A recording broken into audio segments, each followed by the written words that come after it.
Good morning, colleagues.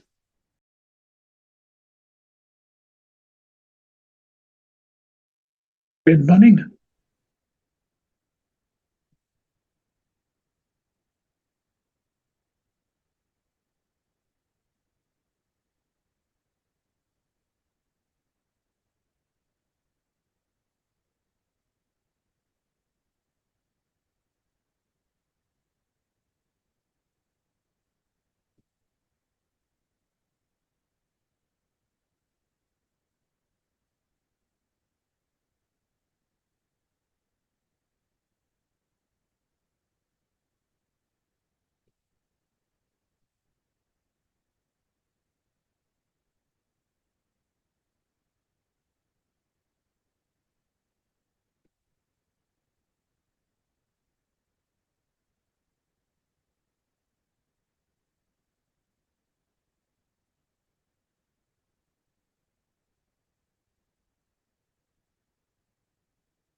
I know Bini. Morning, Ari. How are you? New right? How are you doing? I'm good, thanks. May you please send me the link? You know I don't like this, ne? What's this? Yeah. What is that?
Good morning, honorable members, our guests, and our officials.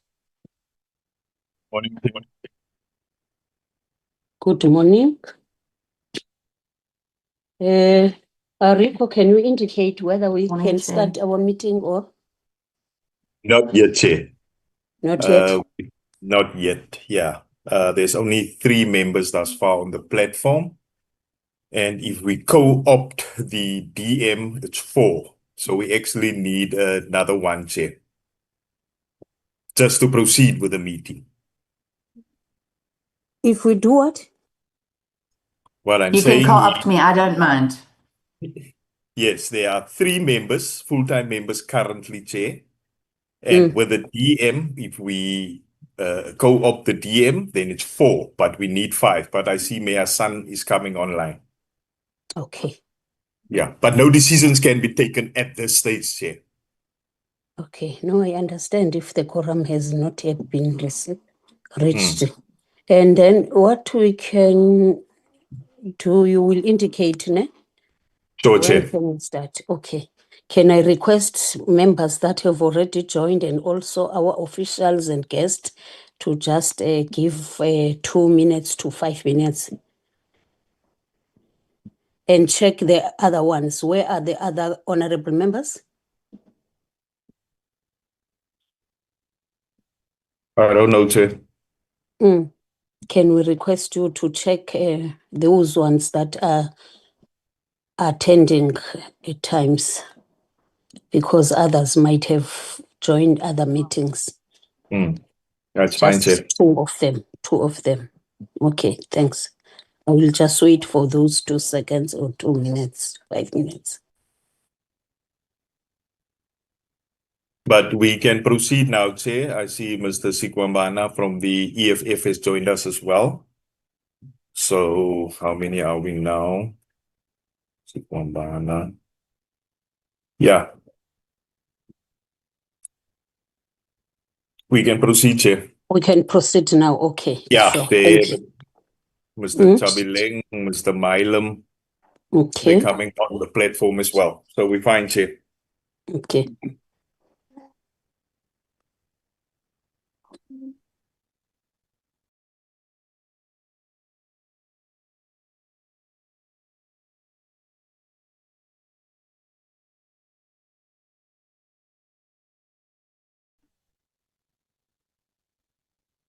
Good morning. Good morning. Good morning, honorable members, and good morning to our officials and also our guests. I think let's start the meeting. The secretary is saying that at least we are a quorum. I want Recording to in progress. welcome everybody who has managed to join the meeting, knowing that when it's towards the end of year, there are lots and lots of things, our personal things and also our work things. We have to rush to make sure that at least we close by the end of the year and we are about to finish everything that is supposed to be done this year. So I understand everything, but what we need to do, honorable members, is to forward the apologies in advance so that we can be able to know who is going to be present and who's not going to be present. Otherwise, I wish to welcome everybody, and for those that have managed to join us, we really appreciate their presence so that at least we can be able to relay our messages and also our resolutions in terms of what have we come up with as the committee. Honorable members, without wasting any time, this is November, and we know that November it's our 16 days of activism. And we can see from the TVs and from the radios, from newspapers, there's still a GBV that is taking place. And we know that we've tried our level best to try to make an awareness in terms of our families, even our kids. When we brought them up, we try to emphasize this thing that there need not to be a violence in terms of the families and in terms of children and also in terms of women. But you can see that this is proceeding. It's really a sketch rather than now anything else. And I don't know what is it that we have to do. It's only maybe God who will advise us what to do next. We have tried our level best. With those few words, I wish to welcome even the department, understanding that they are also going to give us as much as you can, and we will try, because today it's a medium-term budget review that we have to also attend to it. So I will appeal to honorable members, at least if we are late, at least 1:15 or 1:30, we have to be done with our meeting. There is the agenda. It has been flighted. Ariko, can you give us the second item, which is apologies and credentials? Thank you, Chair. We've received the following apologies. Honorable Thring, who due to other commitments is unable to attend the meeting this morning. And then we've also received an apology from the Minister of Electricity and Energy, who is attending Cabinet during the same time as this meeting, Chair. Those are the apologies received, Chairperson. Thank you, ma'am. Do you want me to go Thank through you. the items, Thank Chair? you. Can also lead us in the agenda so that we can accept the apologies and also simultaneously with the adoption of the agenda. Thank you, Chair. Over to you, Secretary. Thank you, Chair. So we have 3 items on for today. First, a briefing. There's 2 presentations by the Department of Electricity and Energy. First is the briefing by the Department of Electricity and Energy on their second quarterly performance report for 25-26 financial year. And then also an update by the Department of Electricity and Energy relating to the performance of all the entities for the first and second quarter of 25-26 financial year. And then the consideration and adoption of outstanding minutes, 4 and 5 November, Chair. Thank you, Chair.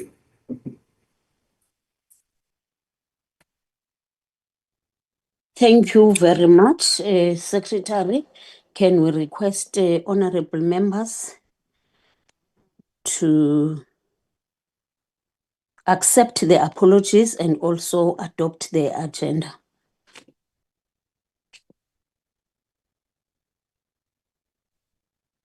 Mayor Hassan's hand is raised, Chair. All right. Mayor Thanks very Hassan. much.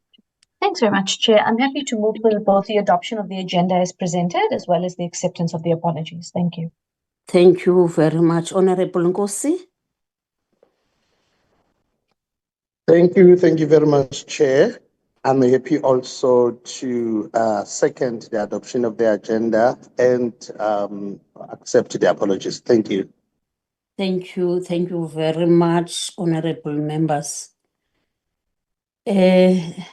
Let's then go straight to the business of the day. Ariko. I forgot to say, Chair, the DM is on the platform as well, Chair. Oh, thank you very much. Because I'm fiddling with my gadget. My gadget is new, so I'm still learning. I'm trying to look at the video on how to make it open, but I'm really struggling. Thank you very much. Let's acknowledge the DM and appreciate that she has managed to join the meeting, and the DM is always ready to take us through in terms of the political overview before anything has happened. Over to you, DM. You are welcome. Thank you so much, Chair. I really appreciate it. And good morning to everybody on the platform, to my colleagues from DEE, but also to the colleagues in the Portfolio Committee. As you know, the way that it's structured, unfortunately, is that with our meetings being on a Wednesday, every alternate Wednesday, the minister's got to be in cabinet, and then every alternative Wednesday, both the minister and I are required to be in cabinet committee. So it's very difficult for us to always get to these meetings, but certainly please understand that whenever we possibly can be in attendance, we are. So the minister did request that I stand in for him this morning. It definitely gives me great pride to introduce the two briefings that we're going to have today. The first one being the quarterly report for the Department of Electricity and Energy. And I think what's important to acknowledge is this is only the second quarter of its operations. So this is a brand new department, as everybody knows, and clearly we're still finding our feet on a lot of things. But nonetheless, we've still improved our performance by about 3 percentage points. And in terms of the number of targets that we've hit, so we're pleased with that. At least we're seeing an improvement every quarter. I think it's also important just to highlight some of the milestones and achievements by the department over the last quarter. We managed to get the revised RRP 2025 not only through to cabinet, but out and released. And I think that's been a massive achievement and a real shout out to our team that managed to get this done. It's not been an easy process. It has been met with a sort of balanced view. I think people are generally quite happy with it. They're happy with the fact that it's out, that we now have a baseline, and that at least we have some sort of idea of where we're going to as a department and as a country. So while it's certainly not perfect, we will continue to review that. We're very, very pleased that we finally got that out. We've also reviewed the Just Energy Transition Framework, but we're also reopening the conversation on that, just to make sure that the targets that the JET has, which were set during an energy crisis, are now targets that we believe are important for us outside of an energy crisis. So that is an ongoing conversation. We've put out the RFQ for the procurement for the transmission infrastructure, which we're pleased about. And the RFPs should be going out this month, if not early December. So we are on track for our the transmission program. Eskom has complied with all conditions related to the debt relief package, which is fantastic, and we're really pleased with the outcome on that. And then Eskom's generation, we had 810 megawatts recovered as of June 30th against our 1,980 megawatt recovery plan. So we're pleased with the work that's being done in our department, and obviously we continue to press. We have monthly min-excos where we review the targets and we make sure that we are consistently measuring, managing, and evaluating where we're at in terms of our APP and the targets we've set for ourselves. So I'm happy to report on that. In terms of the SOEs, which will be the second report, I think you'd be hard pressed to find a department that has better functioning SOEs than ours. Of our 6 SOEs, 5 have achieved unqualified opinions. And it's only Eskom, obviously, that is still struggling to get away from that qualified audit opinion. And a lot of that is obviously PFMA requirements. We're finding, obviously, that there's issues around, the level of debt. But we are pleased as well that there have been some highlights in Eskom. The Kusile Unit 2 commercial operation, Medupi Unit 4 coming back on service. And then, of course, the big news in the last week is that the Kuiberg Unit 2 license has been extended for 20 years. So that's a huge feather in the cap. I know that there were people who were saying, people in South Africa are always skeptical that this was a tick box exercise and that it was always going to happen. I can assure you that the NNR were absolutely independent and very stringent in their requirements. They really put Kuiberg to the test. And we feel that this extension has been earned and not just been given. So we're very, very proud of Kuiberg for the work that they've done. And then obviously our areas of concern are the non-achieved targets. You'll see, I think, Nexa, their performance has dropped slightly. I'm very proud of Enradi. They've achieved 100% of their targets for the second quarter, which I think is outstanding. Their new CEO is really doing an exceptional job. And our two regulators are doing an excellent job as well, although we know that NERSA remains slightly undercapacitated and they do have certain challenges in some areas. But all around, I think what we're reporting on today is positive. I'm exceptionally proud of the work that's being done. We've got a new board at Eskom, so I'm sure that there will be some shifts and changes, and I'd like to see how that plays out. We have a new board at Nexa, who I believe are exceptionally good people. So hopefully we'll see also a turnaround in the third quarter from Nexa as well. But all in all, I think this is a department that this portfolio committee can be proud of. I do believe that we have delivered a lot more than people expected in this year. We've had a lot of achievements, and we're very excited to keep that momentum going. So I look forward to the feedback from the colleagues as we progress through these reports. Thank you very much for the opportunity, Chair. Thank you very much, DM, with those motivating words. And also we are really encouraged, especially after you have said that you can see the movement and improvement, since really it is a new department, but the way we work, it is not as a new department. I'm sure my honorable members can witness and bear with me with that one. Thank you very much with those wonderful words. Can we then give over to the department? A ground has been laid for you. So if the acting teacher is there, he must lead the delegation. Thank you. Chairperson, good morning. Good morning to yourself and the Deputy Minister and members of the committee. I will indeed lead the presentation, although I will share it amongst the Deputy Directors General as well as the CFO as we proceed along. Chair, I take it you're all able to see the presentation before I proceed? Yes, DG. Yes, I'm able to see. Good. Thank I'm you, able to Chair and see. colleagues. Thank you. So, Chair, this is how we've structured the presentation. It's a fairly standard presentation. We take you through the performance information for the quarter two. We will then take you to the financial performance for the quarter.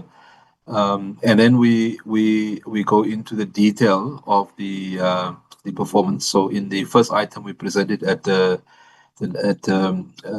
high level, and then we go into the granular detail in the third element of the program. We'll take your guidance, Chair, on whether we should proceed on the detail.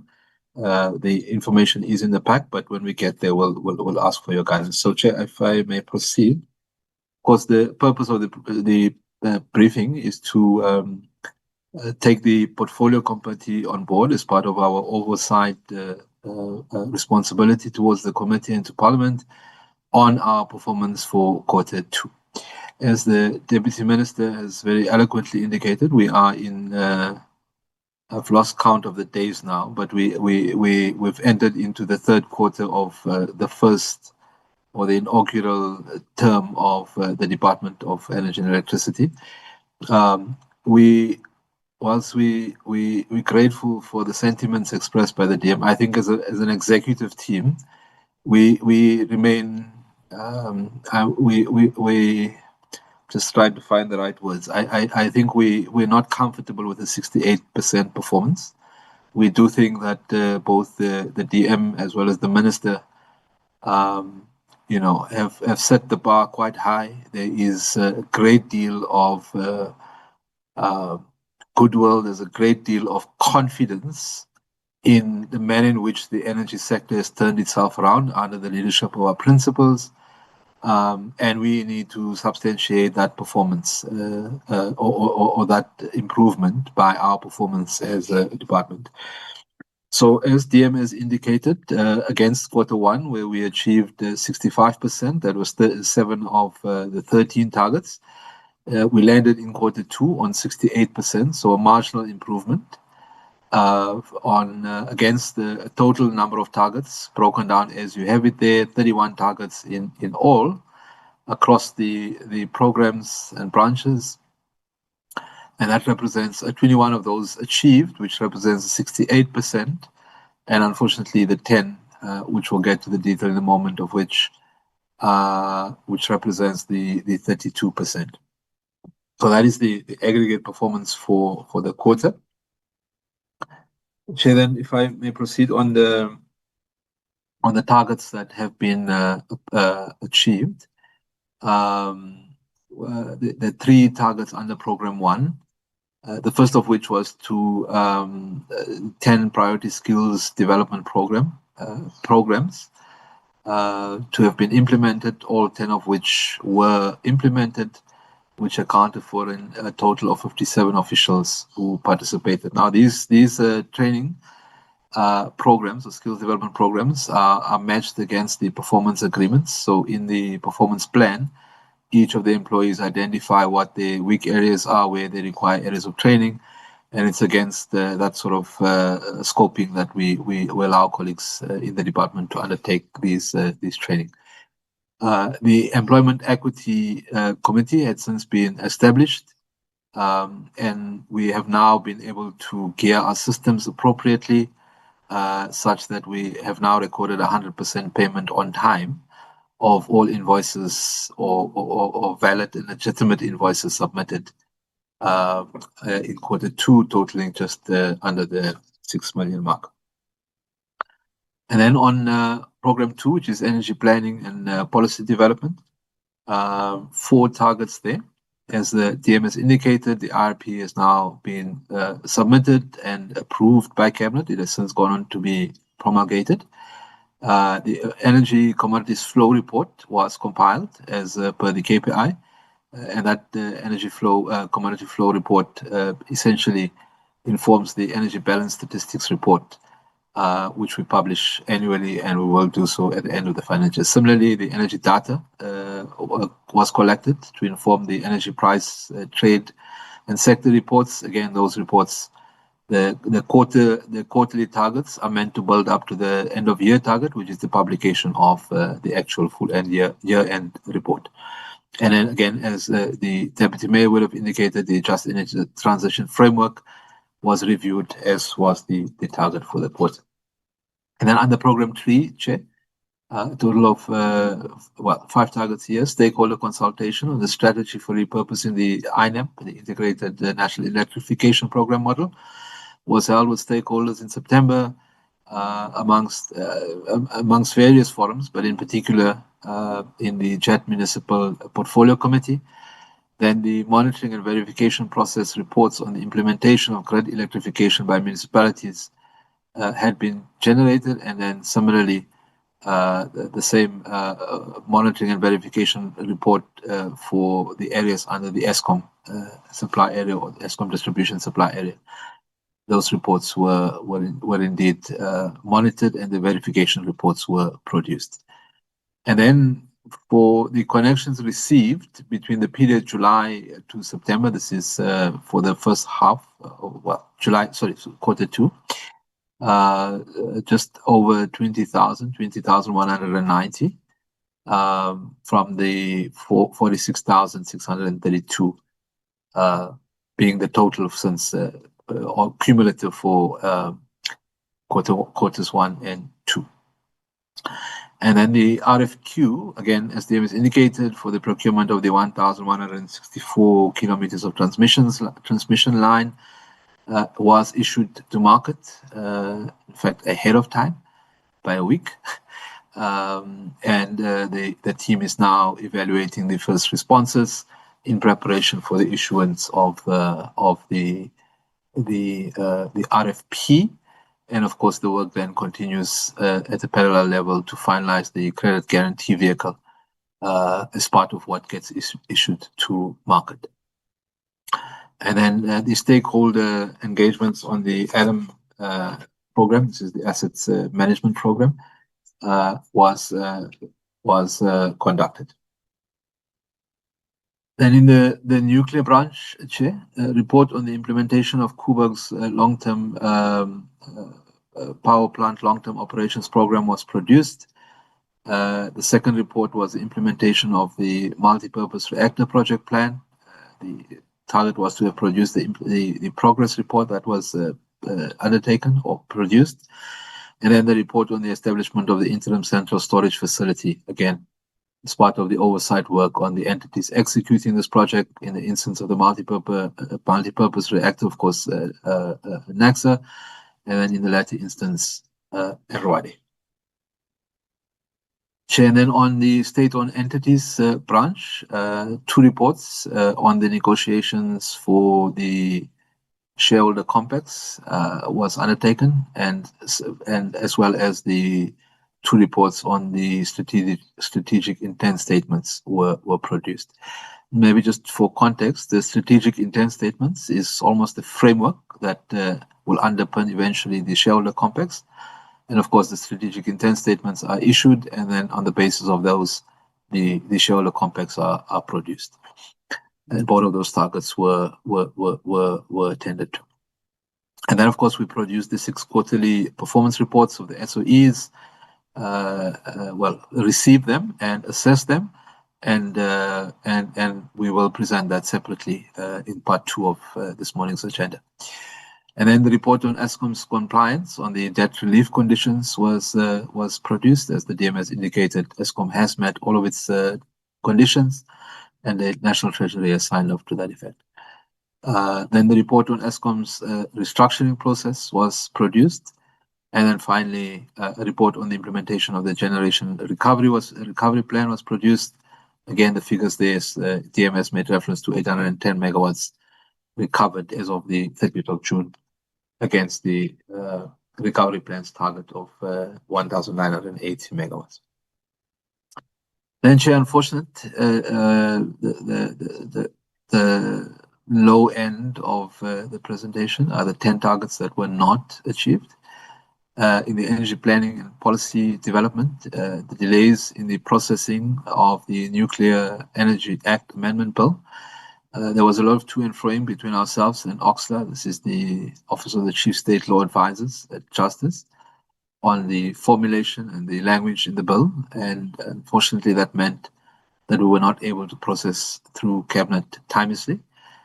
We are now fast-tracking so that we are able to put the bill through the Cabinet process on our end, through the asset cluster and ultimately to Cabinet, and then, of course, to then deposit it into the parliamentary process.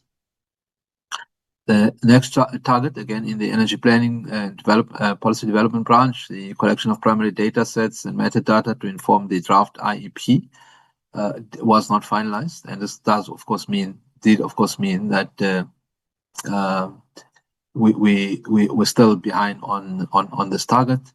The reason for that was that the approach we had taken was to fund this work through a grant allocated by the Spanish aid agency. We had initially understood that the grant would come through via the embassy or through a mechanism in terms of which the Spanish government would appoint the service provider and hand that service provider over to the department to undertake the work.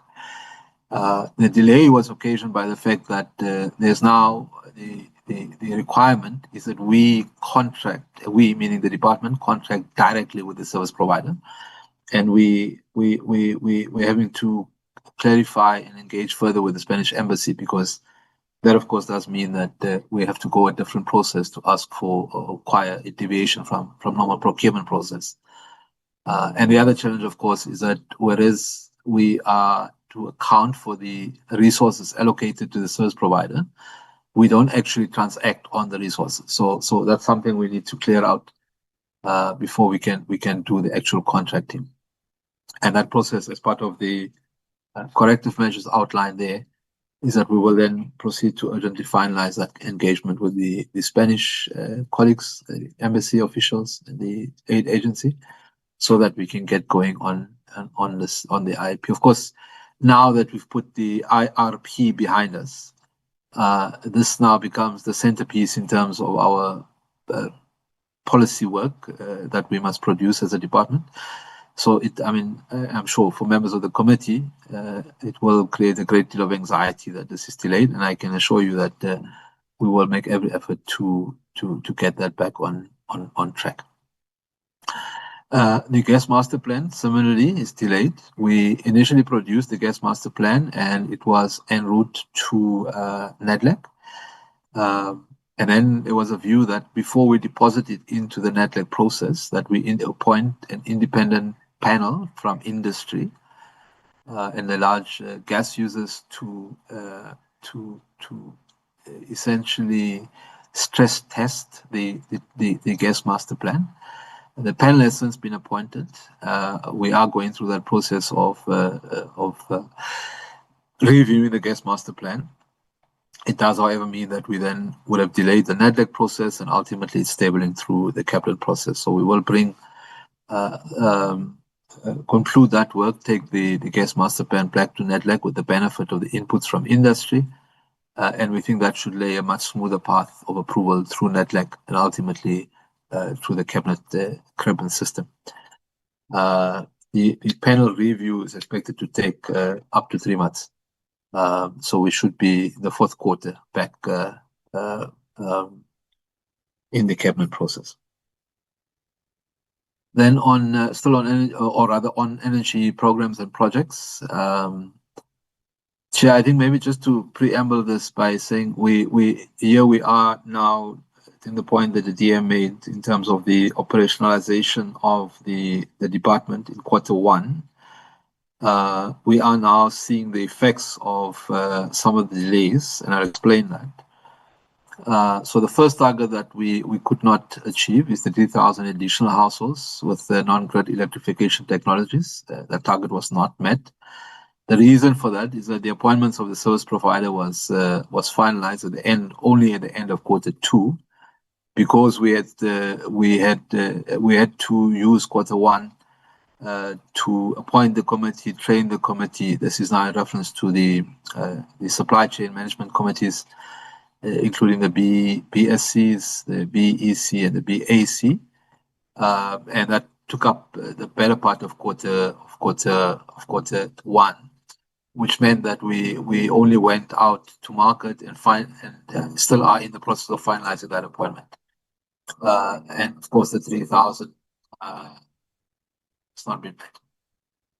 The branch led by the DDG Kekana is now engaging the service provider, or is engaging on the plan rather, to ensure that we increase capacity. I think he was explaining that we look at doing a 6-day week. We look at optimizing the number of resources that are deployed, so that indeed, as we enter into Q3 and conclude in Q4, we are able to make good on the 3,000 household connections that were planned. Then secondly, the stakeholder engagements regarding the concept paper on the strategy for the establishment of the ITPO, the Integrated Transmissions Projects Office, was not concluded.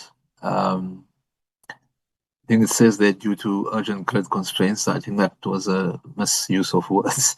The point is that the paper was not produced. I apologize for that, Chair. Because we had taken a revised approach. Initially, the thinking was that we would issue the RFQ through some semblance of an ITPO. But I think when we realized that to put together the ITPO, we would not have been able to issue the RFQ, we opted instead to process the issuance of the RFQ through the IPPO. So you'll see there in terms of the corrective measures, the IPPO was assessed as the best placed implementer for phase 1, which was the inaugural ITP project lines. And that has been well executed, as I've already reported.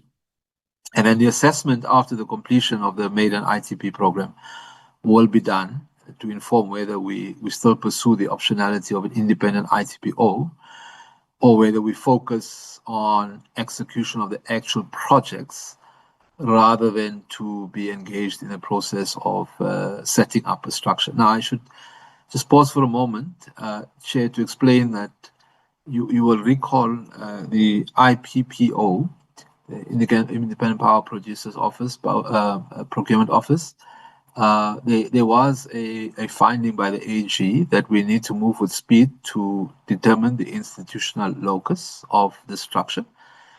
One of the reasons why we opted not to go the ITP route now, as we're reporting, is because the same considerations will go into that resulted in that finding from the AG.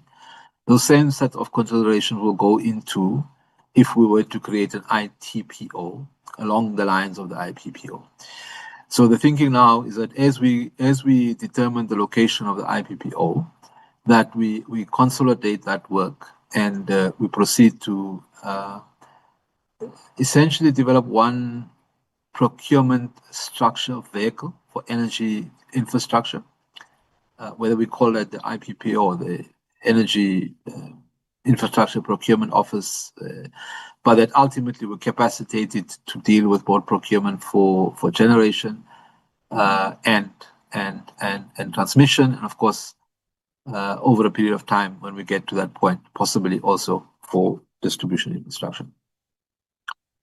Then, still on energy programs, the cost-benefit analysis on the proposed instruments for the establishment of the PMO, this is the SARAM PMO, was delayed.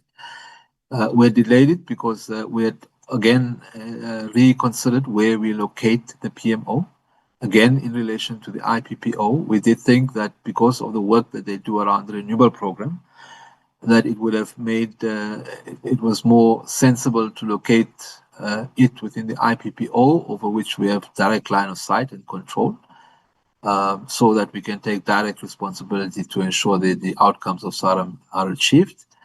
After that decision was socialized and agreed to, we then proceeded to issue the mandate letter to the IPPO to house the SARAM PMO.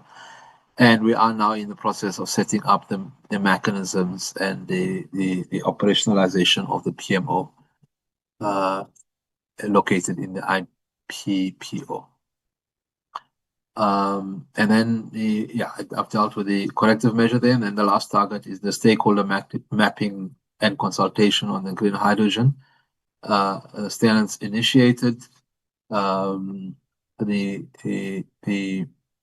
standards were, rather the consultation roadmap and mapping was concluded or produced, but the actual consultation hadn't been initiated. And of course, we will make that target up by undertaking that consultation process in Q3.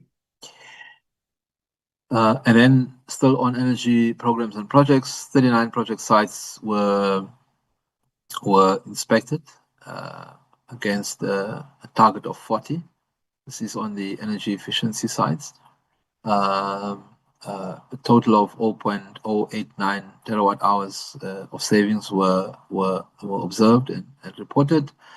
The target was not met because the target referred to 40 sites. We only got to 39 sites.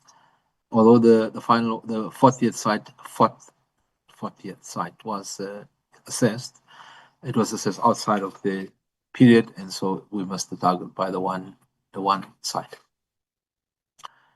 And then on the nuclear branch, the report on the nuclear fuel cycle strategy was not produced on time. The stakeholder consultations were not concluded on the nuclear fuel strategy, and the department and NEXA needs to agree on the implementation plan for the nuclear fuel strategy NEXA is developing. The strategy has now been is in draft, and we're taking it through the process within the department, through the executive committee, and ultimately both to DM and the minister through the minister's exco. And then the development and issuance of the terms of reference for the appointment of a service provider to conduct the socioeconomic cost benefit analysis. This is for the procurement of nuclear capacity, was not concluded. There was an engagement on how we frame, or there was a extensive engagement, I should say, between ourselves, the DG's office, the branch, just on getting our bearings right in terms of what we spec and specify in the in the specification. And that unfortunately took a bit of time. It resulted in the terms of reference not being formally issued. We are concluding that conversation. In fact, we've concluded the conversation, and we're now preparing to issue the TOR in terms of reference for the appointment of the service provider. As is indicated there on the corrective measures, then we'll expedite that engagement and conclude the approval process. And then, Chair, on the remaining targets is 100% approved invoices from service providers paid within 30 days of receipt. This has still got to do with the lag between the joint contracts. So this is, sorry, I'm referring here, Chair, to the targets that were not achieved in Q1. So I'm reporting now on what their status are in Q2. As we've indicated now, we have now addressed that those systemic issues, and we are now fully operational, and as we've reported, 100% invoices were paid. And the next target was the committee was not established. Again, there, as we've reported now, the committee has since been established. In fact, in terms of reference was concluded, and the committee is now convening. The development of a project plan for organizational structure was not concluded. The plan has since been approved. The Director Departmental Restructuring Committee has been established, and they have now been undertaking meetings with branches. And simultaneous to that, there's work that we had undertaken to review and revise the strategic plan, the APP for 26-27, and that review of the strat plan, particularly the strategic plan, will go on to inform some of the variables in how we design the optimal structure for the department.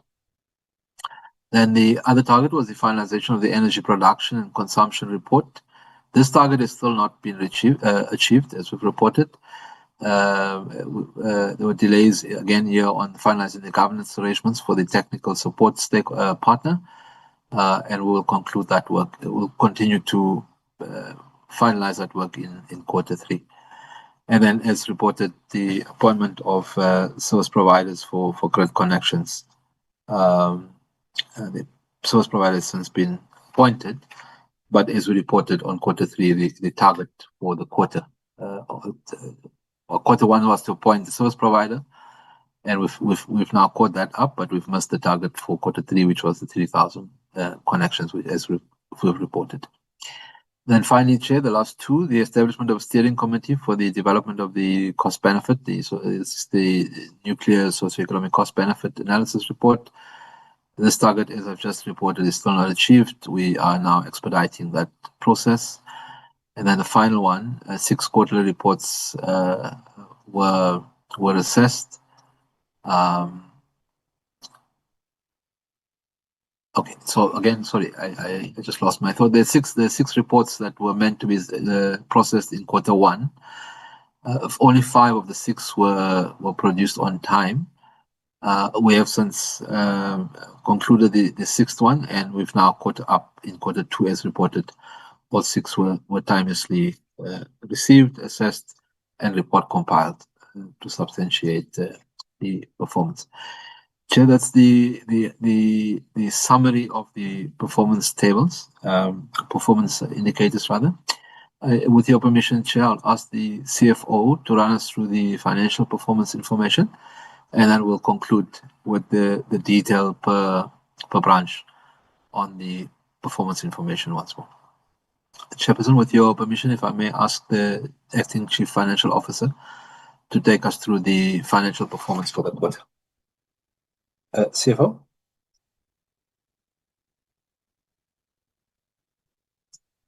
Okay, thank you.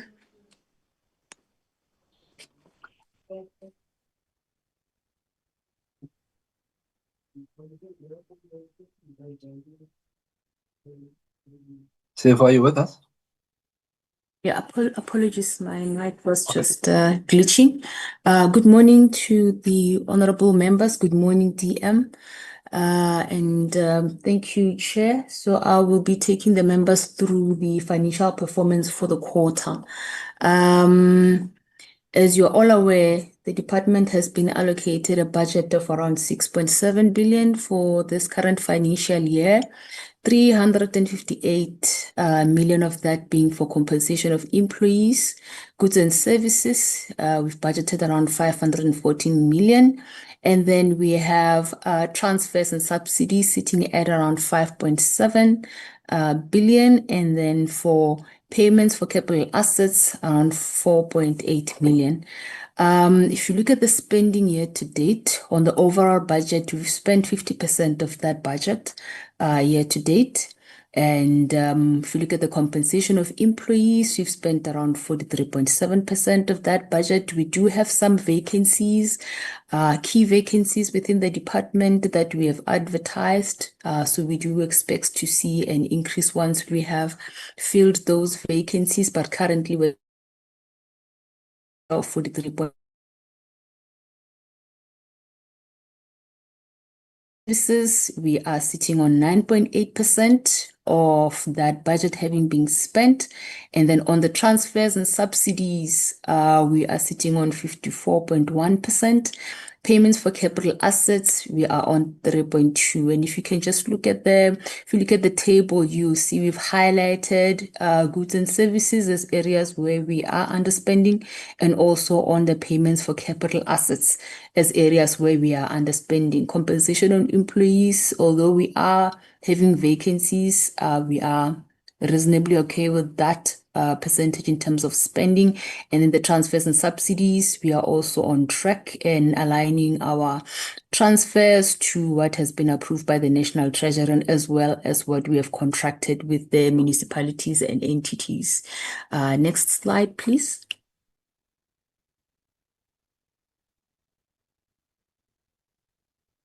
Next slide.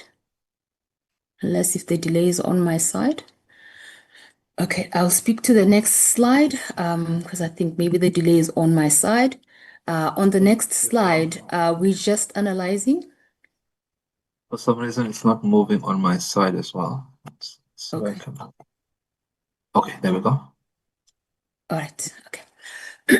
So on the next slide, we're just analyzing the areas where we have identified significant underspending. So on the goods and services, as I've highlighted before, we've only spent 9.8% of that budget. And the main contributor of that is, one, on the operational funds, we still are having those dual use agreements between ourselves and the DMPR. And there is a bit of a time delay in terms of when we are actually billed for services and when we actually pay. So those reconciliations are continuing to happen between us and the DMPR. And then as and when we finalized the reconciliations, then we pay the service providers. So that is just creating a time delay in terms of when we actually recognize the expenditure for operational expenses. And then on the earmarked funds, I think the ADG has already touched on the issues that we are having around the non-grid electrification programs, EEDSM, and the solar water heating is already touched on the issues around the procurement delays that we have since finalized those. So although we are underspending now, we expect to see an increase in Q3 and also an increase in Q4 as we continue to spend. And you can see there's a correlation between the underperformance as well as the expenditure, because of the two are connected. So we continue to monitor that area, and we do expect to start seeing a movement in Q3 and also in Q4 as far as the earmarked funds are concerned. And then just maybe to highlight also on the G20 presidency budget, we had budgeted around 4.5 of that. The expenditure that came in on the 30th of September was sitting at around 6 million of that. And it is a bit of an overspend. So there is a rollover that was approved by the National Treasury, which has not been factored into these figures as yet. So, but as soon as we factor that in, we essentially will not have any over expenditure, because we had actually applied for a rollover so we can cover the costs related to the G20 presidency. So I just thought, let me cover that one, which is an over expenditure. And then also on the machinery and equipment, which is the capital asset related expenditure. We've also finalized procurement processes. So we had 3.2% expenditure for the quarter 2. So in quarter 3, then we will start seeing that budget being spent because we are now in the process of finalizing procurement processes. Next slide.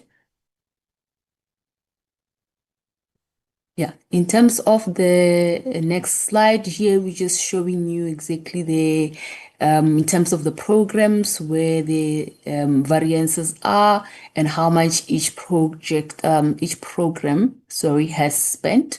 So if you look at administration, the year-to-date variance is around 9%. So there is quite a bit of spending that is happening under administration. And then energy planning and policy development, there was a variance of 28.7%. And the ADG has already spoken about all the processes around the development of the gas master plan. And that will also result in additional spending in quarter 3. And then energy programs and projects, we had a marginal overspend of the budget for the quarter in comparison to the year to date, and just the result of some of the expenditure coming in ahead of time.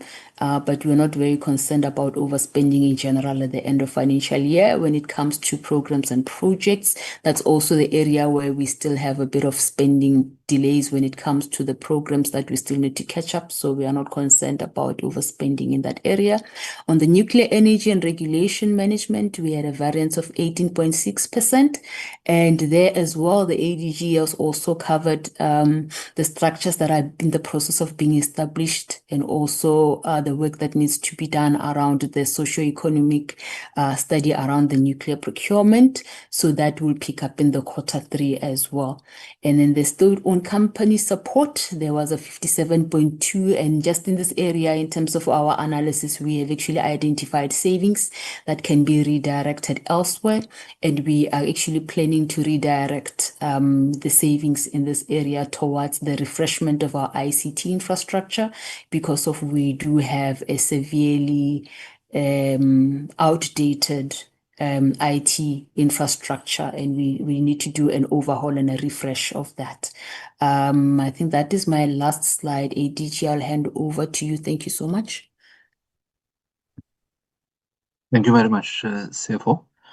Chairperson, the next sets of slides goes into the detailed tables on the performance. I will ask the DDGs to take us through on this. Chair, just maybe your guidance. We've already covered this in the aggregate performance. This is the detail. So if you prefer on the ones that we've achieved, we can pass and maybe focus on the red ones. Or if you prefer, we go through the detail. I'm quite happy to do that as well. Chair, your guidance, please. Okay, thank you. You can give over to whoever is going to present. Should we also cover the ones that are green? Yes. Achieved, right? Okay. Yes. All right, so I'll deal with the first sets, on the administration, because this sits largely in the DG's office. The invoices, percentage of invoices approved, received and paid on time. This is 30 days. As we've reported, that target was achieved 100%. 60 invoices, all paid on time, and that was a total of 5.3 million rands. And then the approved DE macro organizational structure aligned to the DE strategy. As I'd indicated, we have revised the strategic plan, the 5-year strategic plan, and the approved macro structure is aligned to the strategic plan now. Or rather, that was the annual target. And then for 1.3, percentage of funded vacancies filled within the prescribed times. And the target there was 90% of all funded vacancies filled within the prescribed timelines. As the CFO has just indicated, we hadn't had any vacancies. We've issued the first 3, which is the DG, the CFO, and the head of corporate services, and then we will do the second sets. So there was no vacancies there. And then 1.4, the number of identified priority skills development programs as indicated. The target for the year was 30. The quarter had 10 skills programs scheduled, and as we indicated, all 10 of those were undertaken and the target achieved. And then similarly, the employment equity plan, the annual target was that the annual equity plan be developed. The quarterly target was for the employment equity committee to have been established, and as we've reported, that has taken place. Chair, with your permission, I'll ask DDG Bangwanan, who's acting in the planning and policy branch, to take us through those sets of indicators. DDG Bangwanan. Okay. Okay, thank you. Good morning, honorable members, honorable chair, and colleagues. So in terms of the energy planning and policy branch, the IRP, as you know, has been gazetted, and that target remains now as achieved. What was not achieved was the Gas Master Plan 2025 development and submit to cabinet target. As the acting DG has explained, we had prepared a submission to take to NEDLAC through the NEDLAC process. However, we did decide to change the approach and appoint a panel of gas experts. That panel has been appointed, and they will then make some revisions on that gas master plan, and then we will then take it to cabinet. We anticipate that by the next quarter we should achieve this target. Next slide, please.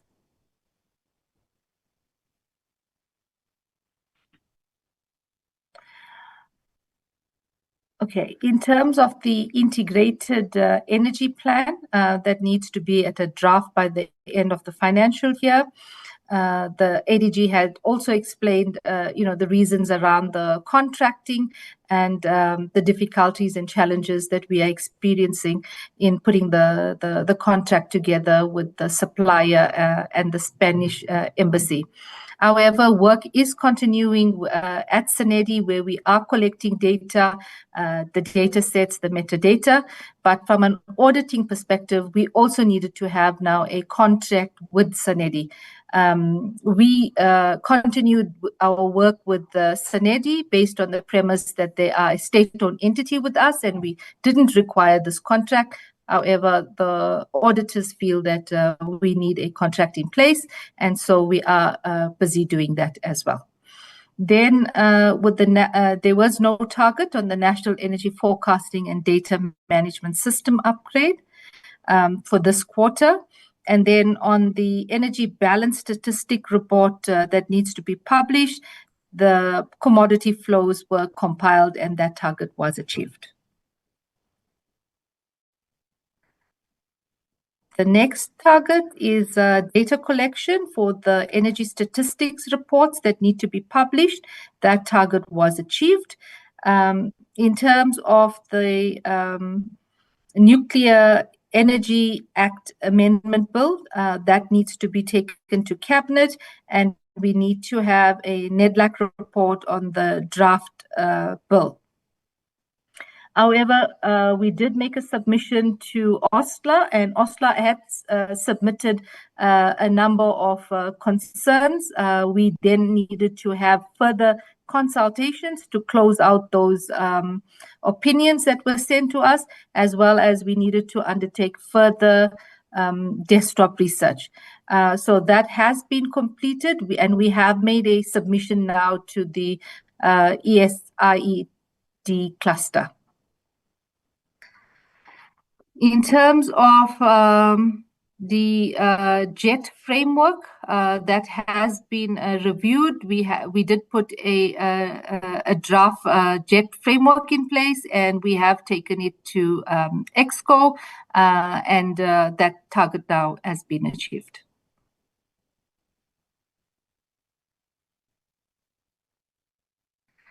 Okay, I will now hand over to DDG Kekane, who will take us through the energy programs and projects. Over to you, DDG Kekane. Thank you, Thank you, Chairperson, and good morning, honorable members and the honorable DM. Just by way of intro, not also belaboring the point, I think the DM made a point that the current quarter still represent our transition phase as a department, following the split from DMRE. So one will, I will say, the figures as we are presenting them, they are not actually a true reflection of our performance. So in terms of course, we need to report accurately, fulfilling the requirements for our performance. But the figures do not actually capture the depth of our ongoing implementation of our commitment towards achieving our mandate, and most importantly, the institutional transition as we have established a new department. So with regards to program three, we have 10 key quarterly targets. Out of 10 targets, so we achieved half, so it's 5 targets been achieved, and unfortunately 5 that have not been achieved. So looking at the first one, this one talks to the repurposing of INEP, our flagship project. You'll recall, honorable members, we presented to this committee, I think recently, about 2 weeks ago, the action plan has been approved by cabinet. So you'll see as the first target 3.1, we've achieved that target, and subsequent to the presentation that we made 2 weeks ago, I'm also happy to present that the DBSA board, they have approved our request for partnership. So the discussions with the DBSA in terms of the finalization of partnership agreement, they've already commented. So for us, it's also another big milestone, being able to rope in the DBSA into the picture. This will actually, what does it mean? It will actually pave a way for us to establish the dedicated project management office as we presented 2 weeks ago.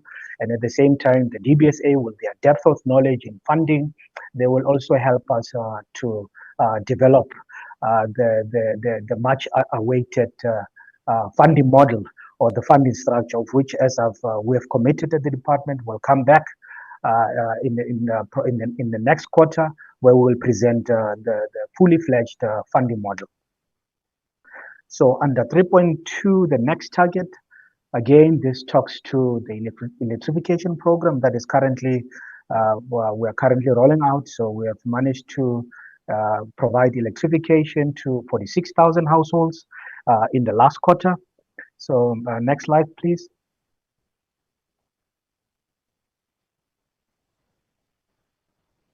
So I think I've already spoken to this, I think there's a duplication. So this is the households that were provided with electrification in the last quarter. So 3.3, we haven't unfortunately been able to achieve the what you call the flagship rollout of our solar home systems. I think the DG in his summary introduction, he did highlighted some of the few challenges that we faced in Q1. The establishment of SCM governance processes, the BAC. So we have since established such structures. So we are in Q2. We spend a lot of time trying to also onboard our service providers. So I'm happy to say that the service providers have been onboarded. So now what is key as a corrective measures to make up the time lost. So we have signed the contracts. So what is ahead of what is before us is just to put what we call a plan, an accelerated plan, to ensure that in Q3 and Q4 we successfully connect or roll out 17,000 solar home systems across participating municipalities. We are confident, members, that in the next 2 quarters we will achieve or we will roll out the 70,000 units as committed. Then the 3.4, I mean, this one we're just one shy. I mean, we did 39 inspections out of 40, so it was just an unfortunate that The last one didn't make the cutoff point, but it's not a train smash. We will recover in Q3 and Q4. I think we have I'll say, a well-run monitoring program. I think on EEDSM and also on INEP, we don't foresee any glitches in the coming quarters. Next slide, please, because the other targets are not relevant for this quarter. Again, here, the flagship project, I think DG has touched at great length on it, the ITP program. We're doing well with the ITP program currently with the assistance of the IPP office. The team is busy finalizing the evaluations of the RFQ. We're anticipating that before Christmas break, we'll make an announcement. We'll know who the preferred bidders, or should I say, the successful bidders for the RFP place. So we're anticipating that before the 15th or by the 15th of December, the minister will make that announcement. And at the same time, we will be able to issue the RFP to the preferred bidders. So we don't, as things stand, we don't foresee any glitches. However, there's also some of the work that in parallel to this on the credit guarantee vehicle, we hope that we'll be able to accelerate that so that the RFP program, it doesn't get delayed. I think on 3.8, yes, initially we wanted to establish an independent ITP office, but knowing that grid constraint, I mean, we need to address that on an accelerated basis. So we changed our strategy. We said instead of running a parallel process at the same time, considering the fact that the AG is expecting us as an IPP office to look at how we can institutionalize IPP office. As the DG has said, then we decided that let's rather run phase one of the ITP within the IPP office using its existing resources, existing infrastructure and expertise. So that's the reason this target is not achieved as it was initially anticipated. But again, this is not a train smash. We are running the ITP program through the IPP office. The ADAM framework, those who don't know or who might not be familiar with the framework, ADAM is our it stands for Approach to Distribution Asset Management. Most honorable members, you'll agree with me that as things stand, our distribution infrastructure is currently not in a good state due to aging infrastructure. We have seen that this led us to what we experience in now, load reduction. We know that in most municipal areas of supply, we're dealing with the backlog of distribution infrastructure. So the ADAM framework, it's a feasibility study which aims to address the current technical and the financial backlogs that we are seeing within the distribution infrastructure. So we believe that with the feasibility study, we will be able to develop a framework that will now set a path, a way forward on how best we can actually address the municipal infrastructure backlog. So I'm happy to report that we're doing well in terms of the feasibility study. On the establishment of the PMO, this is in relation to SAREM. I think the DG has covered it. Don't want to belabor the point, but now I'm happy to report that the SAREM PMO now has been established within the IPP office. We're using the IPP office resources, even the funding. We're using some of the funding within IPP office in line, because we know that SAREM is also in line with what the mandate of the IPP. Broader IPP, we want to ensure that in terms of economic development, we see those benefits. So SAREM now, the PMO has been established. So now we are tirelessly working hard to make up the time that has been lost from SAREM targets point of view. Next slide, please. On the green hydrogen, again, yes, the reason for not achieving this target was purely, it's just a technical non-fulfillment. We've developed the roadmap. The only thing that was outstanding was just a matter of socializing the roadmap through consultation. So now in the Q3, we'll ensure that the standards, will ensure that all the stakeholders that have been identified are well consulted with. So hopefully in Q3 and Q4 we can close on the standards. Then looking forward in the next year to operationalize and or support some of the objectives that has been clearly set out within the green hydrogen commercialization strategy that has been approved by Cabinet. Next slide, please. No, I think that marks my presentation. Let me also hand it back to you, DG. Thank you. Thank you, DDG. Chairperson, with your permission, the nuclear branch detail will be presented by the DDG Mbambo. Okay.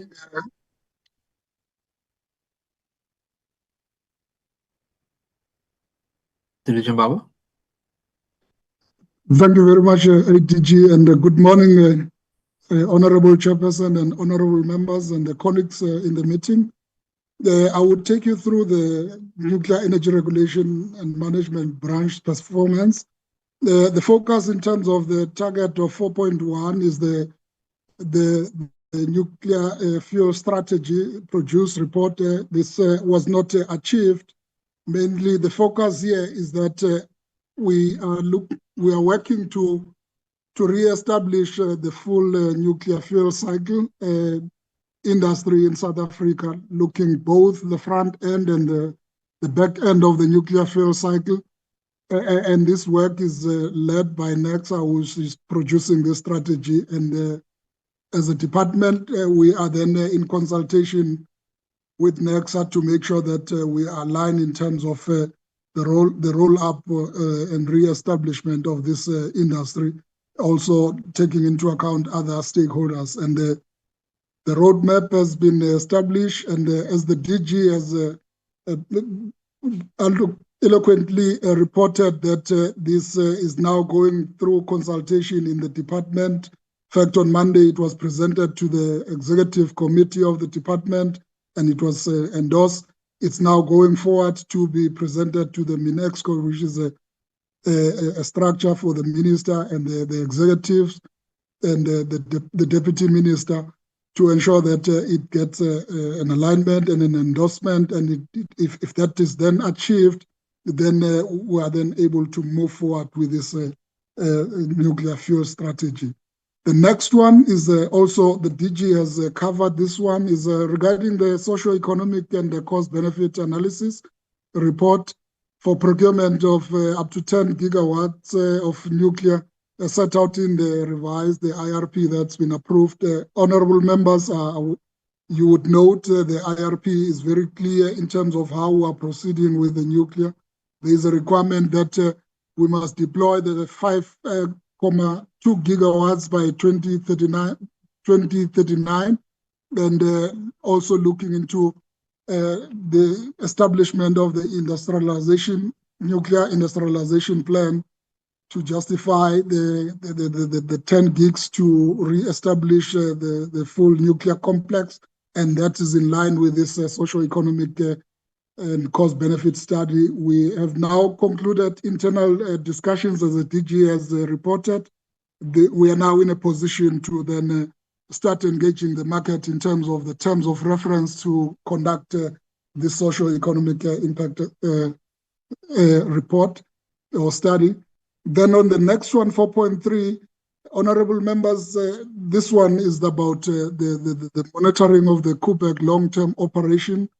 Members would know that we're the only country that's got an operational nuclear power plant, and that's Quebec, producing about 5% of the electricity into the grid. And this has operated for 40 years now. Both Unit 1 and Unit 2 have now been extended for an additional 20 years, which will take it up to 60 years. And as the DG and the Deputy Minister reported, is that Unit 2 has been granted the life extension license for the additional 20 years. And we are proud of this achievement.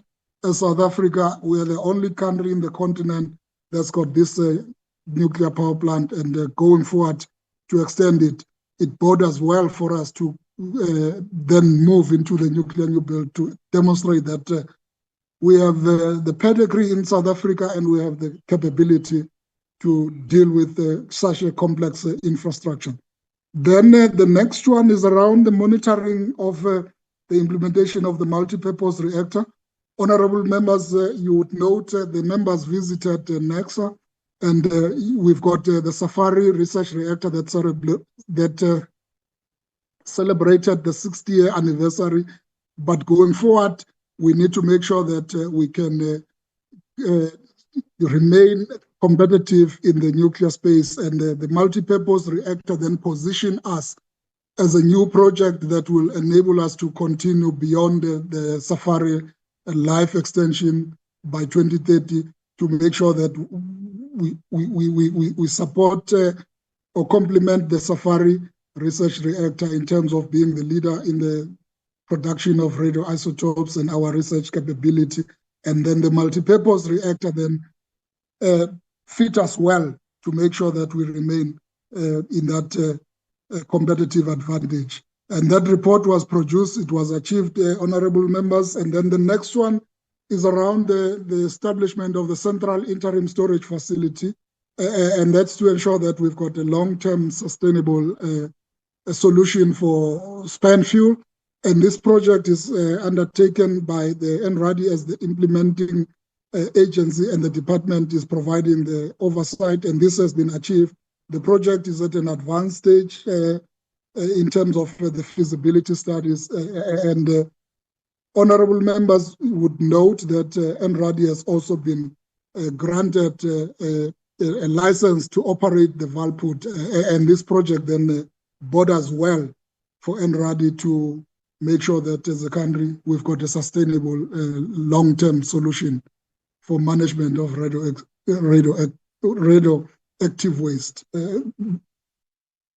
ADG, I think I've covered all of the targets of the nuclear branch in terms of what has been achieved and not achieved, and the rationale behind that.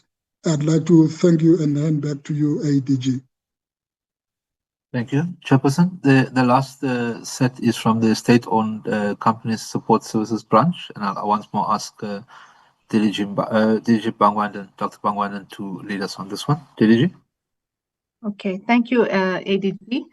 So in the first target was on the shareholder compacts. So we're busy with negotiations now for the next financial year, and we had concluded several discussions on those targets, and that culminates into the reports that, and that's how we record the discussions for the auditors.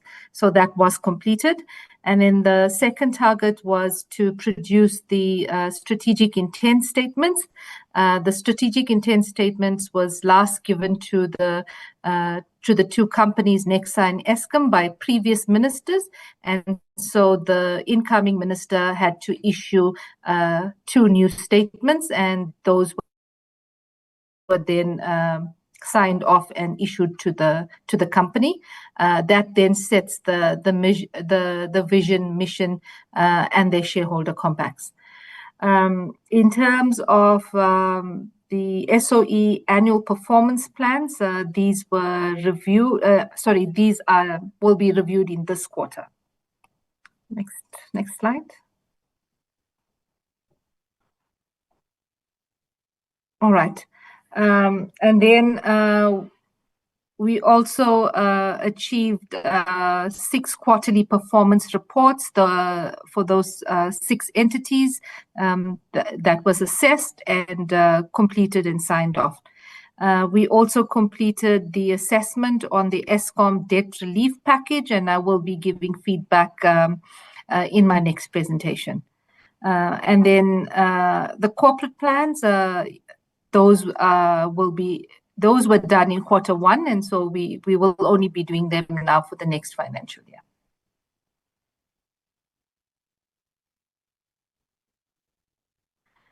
And then we also monitor Eskom's restructuring process, and then we have completed those reports and noting that the progress is satisfactory. We then put in measures in place to fast track if we see if there are any blockages. But I will also discuss this in my next presentation. And then we also monitor the generation recovery plan. We note the progress and we do bring in interventions as they are required. And I think that's the end of the presentation. Thank you, and back to you, DG. Thank you very much, DG. Chairperson, that is the end of our presentation of the Q2 performance result. Thank you, Chair. Thank you, acting DG and your team. Now we have to interact and engage with the presentation. We appreciate it. And Ariko, be ready with your watch so that each and every member can have his or her 10 minutes. Sorry, Chair, just remind as well, there is another presentation as well. There's another presentation from? Yes, from the department chair. So I don't know what you want to do. Okay. Can we, because I think they are interlinked, ne? So Correct, can we allow them to present that, and then when we ask, we can be able to ask from both a presentation. Okay. Acting DG? Chairperson, thank you very much. The second presentation will be led by Dr. Bhagwandan. This is the presentation on the review, the analysis of the quarterly reports as submitted by the 6 entities. Chair, with your permission, I'll hand over to DG Bhagwandan. Okay, DG, can you see my slides? Can I proceed? Yes. Yes. All right. So I'm going to give an overview on the Q2 progress of the SOEs. We'll discuss the audit outcomes, the financial performance, operational performance, and then board matters. Just to recap, the 6 state-owned entities that we have under our stable is SANEDI, NECSA, and WADI, Eskom, and the 2 regulators, NERSA and the NNR. Eskom and NECSA are companies under Schedule 2, and then we have NERSA, NNR, and WADI and SANEDI as Schedule 3A entities. In terms of the audit outcomes, we see that there's a very good audit outcomes from the Schedule 3 entities, and all audits for the 2024-2025 financial year had been finalized. We also see that Eskom is the only entity that is struggling to improve its audit outcomes, and Eskom still has to resolve the audit findings from the 2021 financial year. Most of them pertain to the non-compliance with the PFMA that has been a recurring factor contributing to the qualified audit opinion over the years. And what we have done is that we've put an audit recovery plan in place. It is a 3-year plan, and the department is monitoring this plan. There has been year-on-year improvements. We have also included in executives' performance contracts the need to close out on audit findings. We are also appointing a chartered accountant to the new board so that we can place emphasis and specific focus on audit.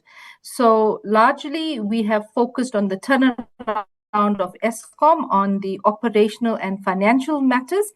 But now, similarly, we are going to be placing focus on audit recovery for Eskom. Eskom is a large company, and it has many transactions.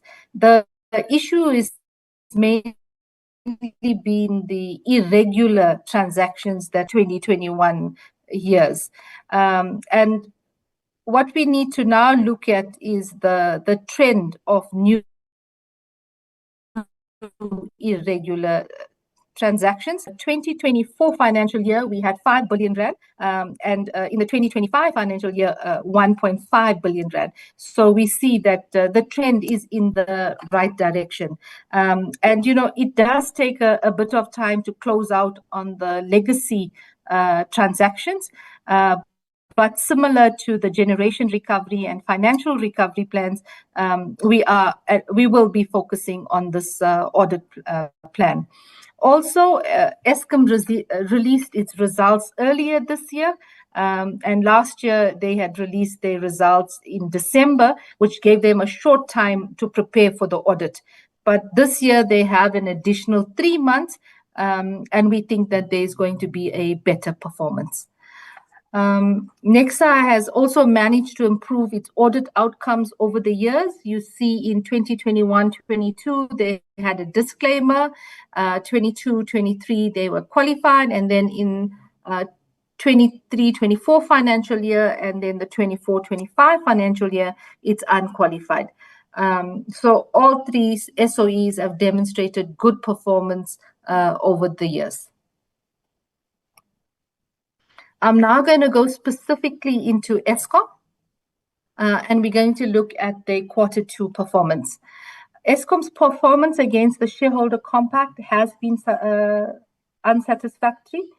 We see that they have regressed 57% in Q2 versus the 71% achieved in Q1.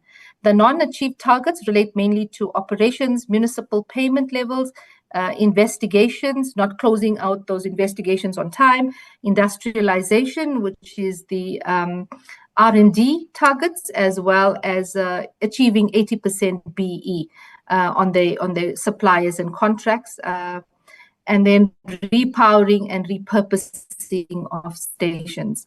So in terms of Eskom's projections for the end of the year, they're projecting to achieve 63% of their target. We as a department feel that this is unsatisfactory. We have appointed a new board that takes office on the 1st of December. We are meeting the new board in the coming weeks, and we will be discussing targets and achievement with the board. In terms of Eskom's financial performance, Eskom's revenue is largely due to the price increase that they received from NERSA. Savings in primary energy costs are mainly due to lower costs incurred in coal and IPPs. And we also noticed that in Q2, the municipal debt rose by 3% and is now sitting at 105 billion rand. As a result of favorable variances overall, Eskom reported a net profit of 25.87 billion for the 6 months ended 30th September 2025. Projections for year end is an estimated profit of 15 billion. In terms of Eskom's financial position, overall, the position remains solvent and maintains a strong financial position. Equity is strengthened due to positive impact from the debt relief program. The subordinate loans have been converted into equity. And liquidity has improved significantly with healthy cash balances, demonstrating the ability to meet the short-term obligations. The Eskom debt relief, to date, Eskom has met all strategic conditions and the subordinated loans have been successfully converted into equity. For the 25-26 financial year, 40 billion rand has been allocated to Eskom, and this will be dispersed in the fourth quarter. Now we will talk about operational performance. That the EAF in Q2 was 62.41%, and that's below the year-end target. The year-end target is to achieve 70%. So 8 out of the 14 coal-fired stations did not achieve the Q2 target. The Q2 target was actually 65%. And then marginal increase in the UCLF That means the unplanned capability load factor compared to the prior year was driven by higher partials and full load losses. And also we had seen a Koeberg Unit 1 outage slippage, but now, Unit 1 is back online. In terms of emissions, we see that the emissions targets have not been met. Kendall, Creel and Matimba were the key drivers of the poor emissions performance, and this was driven by the electrostatic precipitators, poor performance, the sulfur dioxide plant failures, as well as the dust handling plant and ash plant challenges. We feel that improvements in the plant reliability and sustainability must be accelerated. We will be putting in interventions and we will be monitoring reductions in trips. Improvements can be made in the outage planning and execution. Eskom needs to focus on implementing interventions on the people, plant and processes. The remaining minimum emission standards retrofit projects need to be accelerated and optimized. And also prioritizing the effectiveness of operating and maintenance of the dust handling plants at Kendall, Creel, Matimba, and Letabo, as well as Eskom is finalizing their transition strategy, which includes clean energy. And we think that all of these components will further increase plant reliability and sustainability. But overall, we find that right now, we find that the plants are performing well. In fact, EAF today is 70%. So in terms of operational highlights, the Deputy Minister has discussed this. Koeberg Unit 6 achieved commercial operation on 29 September. We added 800 megawatts to the grid. Medupi Unit 4 returned back to service after suffering significant damage due to a generator explosion in August 2021, and that added 794 megawatts to the grid. Koeberg Unit 2 licenses were granted, and this marks a major milestone, bringing the LTO project for Koeberg to a completion with licenses being granted for both Unit 1 and Unit 2. And like my colleagues have stressed, it's a great achievement on the continent, signals that we can do large infrastructure projects.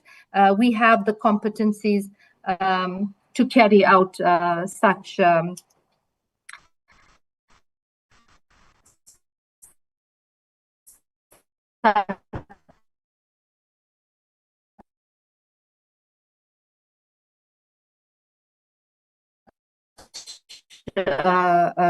outages.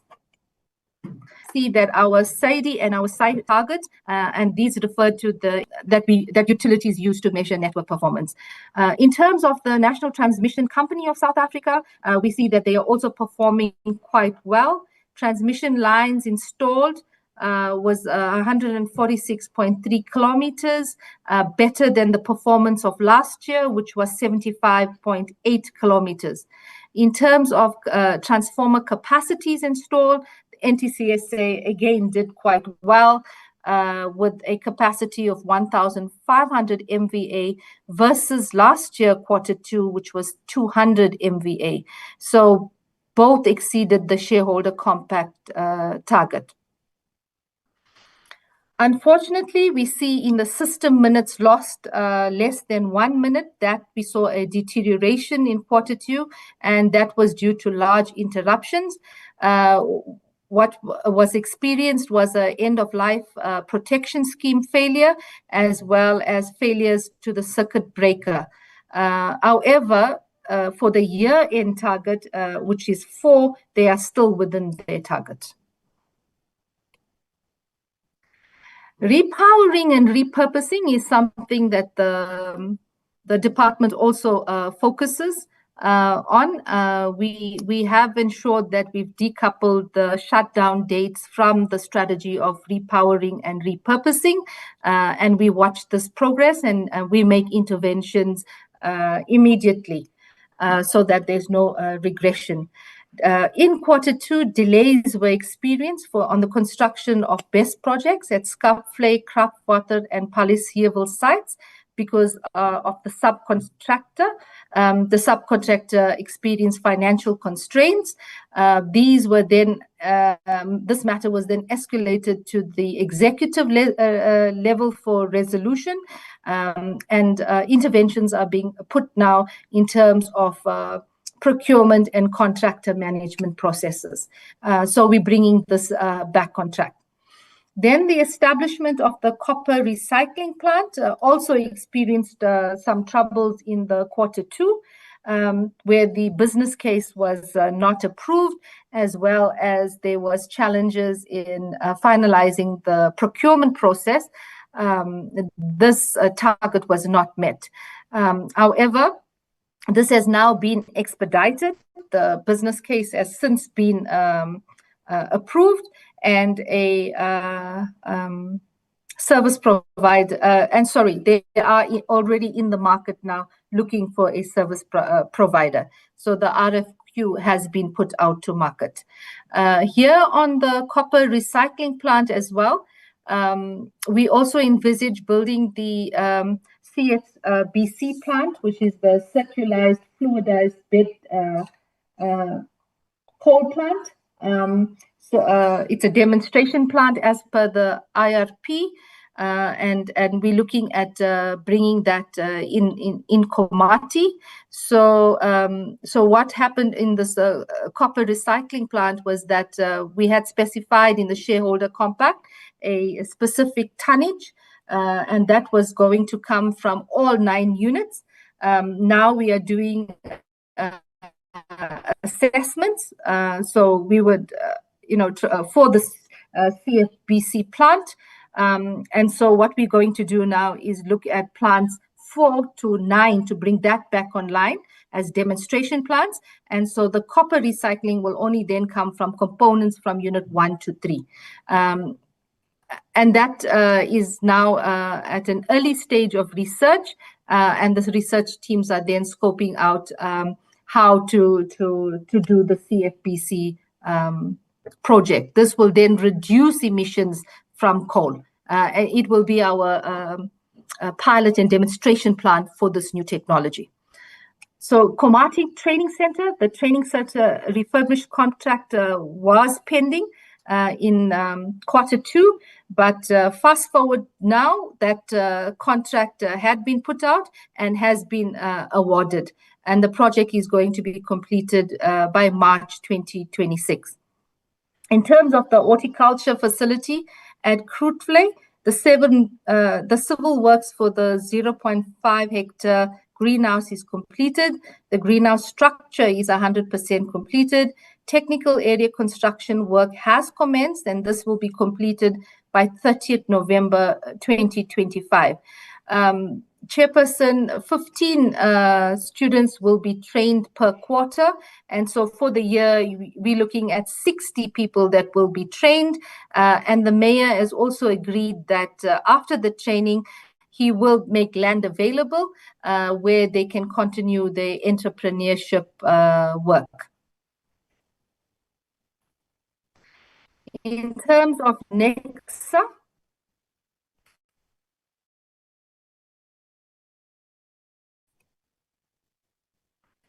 so Nexa's performance has improved in the second. They have achieved 93%.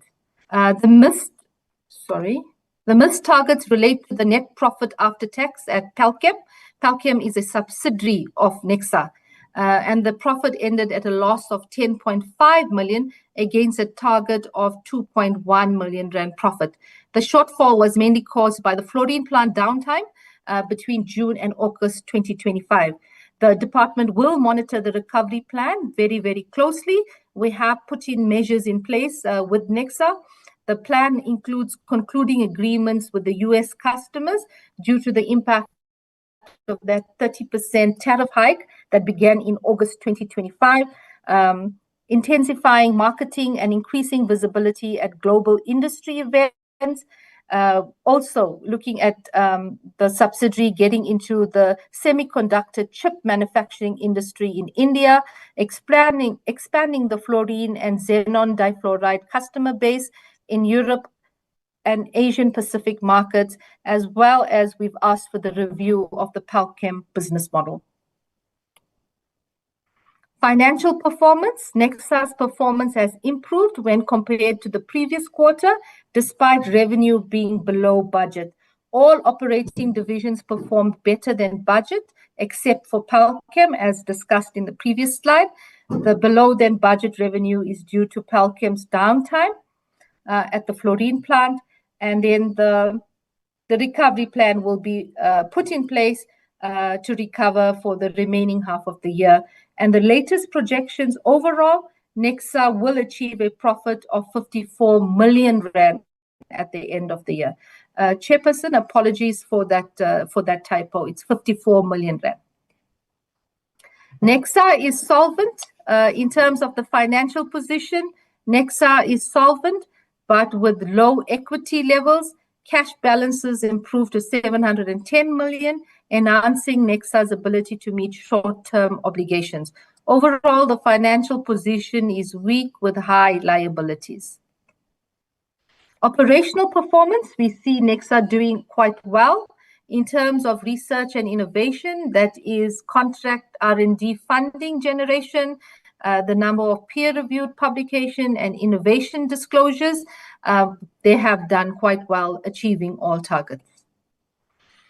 We also see at the Safari 1 for quarter 2 achieved a commendable operational performance with the reactor availability of 73.56 days against a targeted availability of 70.76 days.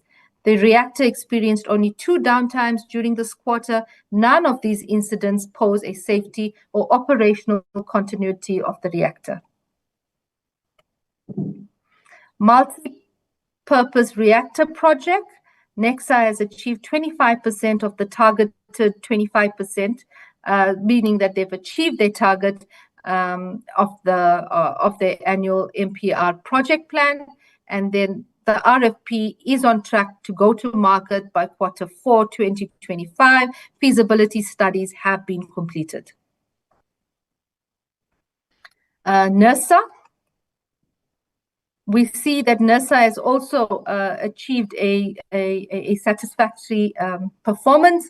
They have improved their performance as compared to quarter 1.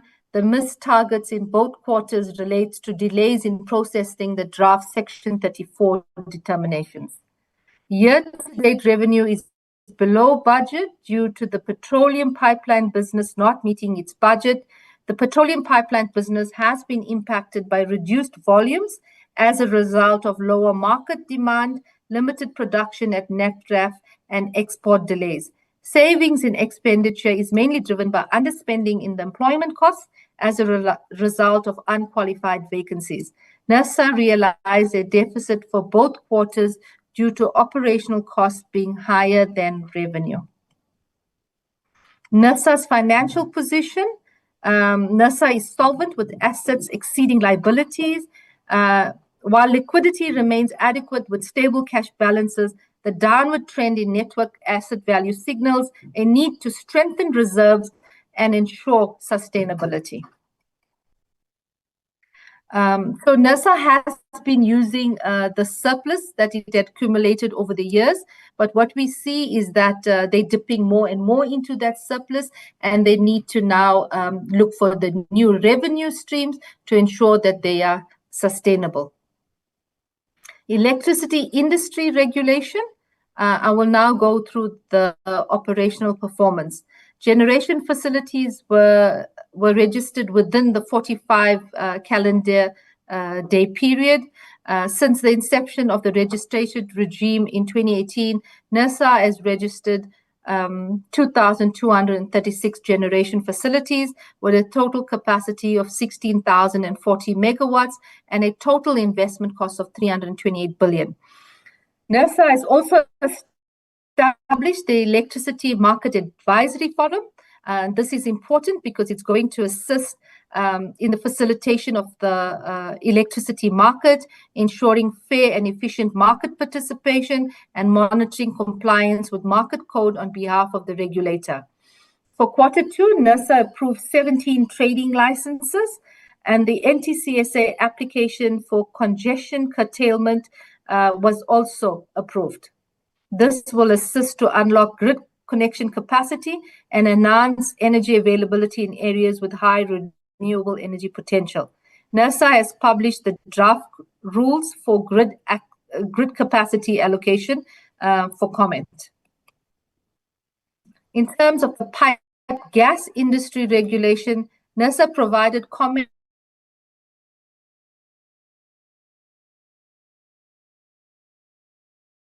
to the DTIC and the amendments to the energy users block exemption regulations. Approval of the following maximum gas price of gas was also issued. NERSA approved Sasol gas application for the multi-year transmission tariff for the period 1st July 2025 to 30th June 2027. NERSA also approved Sasol gas maximum price of gas for the period 1st July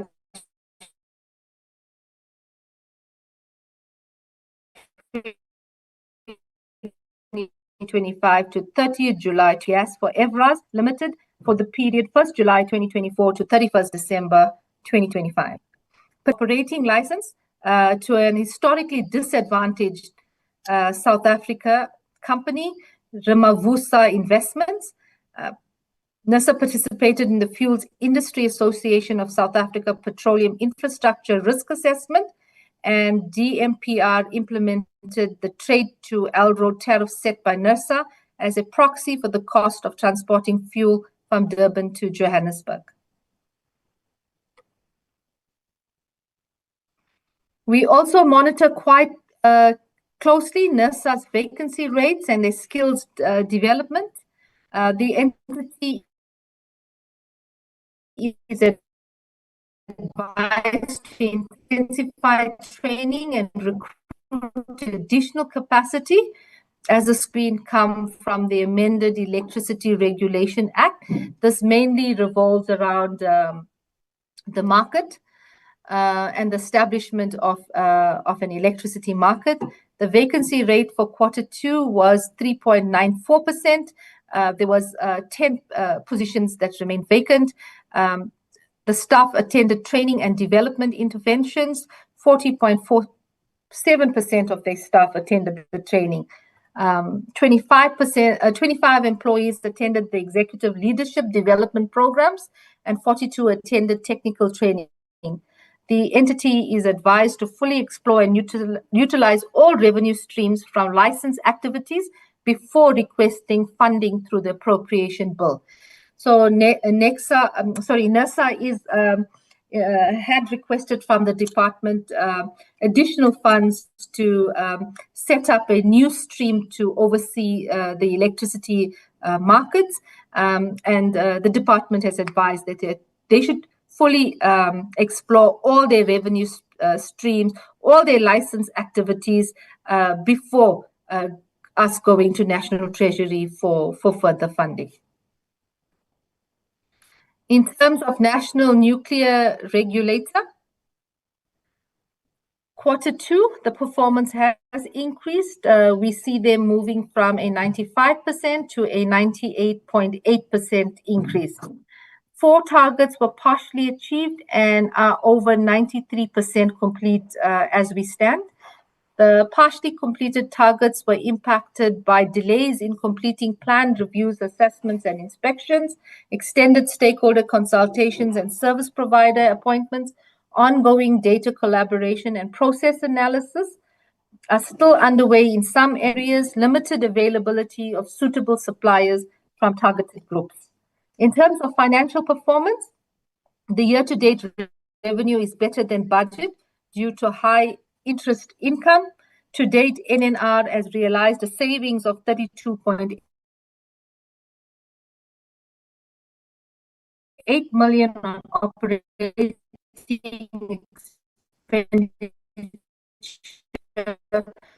due to those unfilled vacancies, low spending on consultancy fees and cost. NNR has realized a surplus due to savings in operating expenditure, and financial performance improved from Q1 to spending and sound fiscal discipline, resulting in a solid surplus position. Liabilities increased slightly, reflecting timing differences in payable invoices were received late, as invoices were received late. Overall, the NNR's financial position remains healthy and sustainable, with adequate cash reserves and disciplined expenditure, ensuring continued operational stability. In terms of operational performance, we see that NERSA has done quite well. We see from Q1 to Q2, there have been improvements, definitely on the regulatory front, moving from a 93% to a 9.7%. In terms of the major or the strategic projects, the progress is satisfactory and progress is also ongoing. Taspent Nuclear Installation Site License, the NISL, Eskom submitted to NNR its Taspent Site Safety Report, and NNR issued an interim record of decision dated 6 June, requesting additional information from the applicant. And then based on the communication between NNR and Eskom, due to the ongoing reviews of the site safety report, the revised date for project completion is envisioned to be in Q2 of the 2026-2027 financial year. Deningsfontein Nuclear Installation Site License, Eskom in September 2025 completed a change control request, which considers the following key dates for the project. March 2020 Fontaine application to the NNR board, public consultation and a record of decision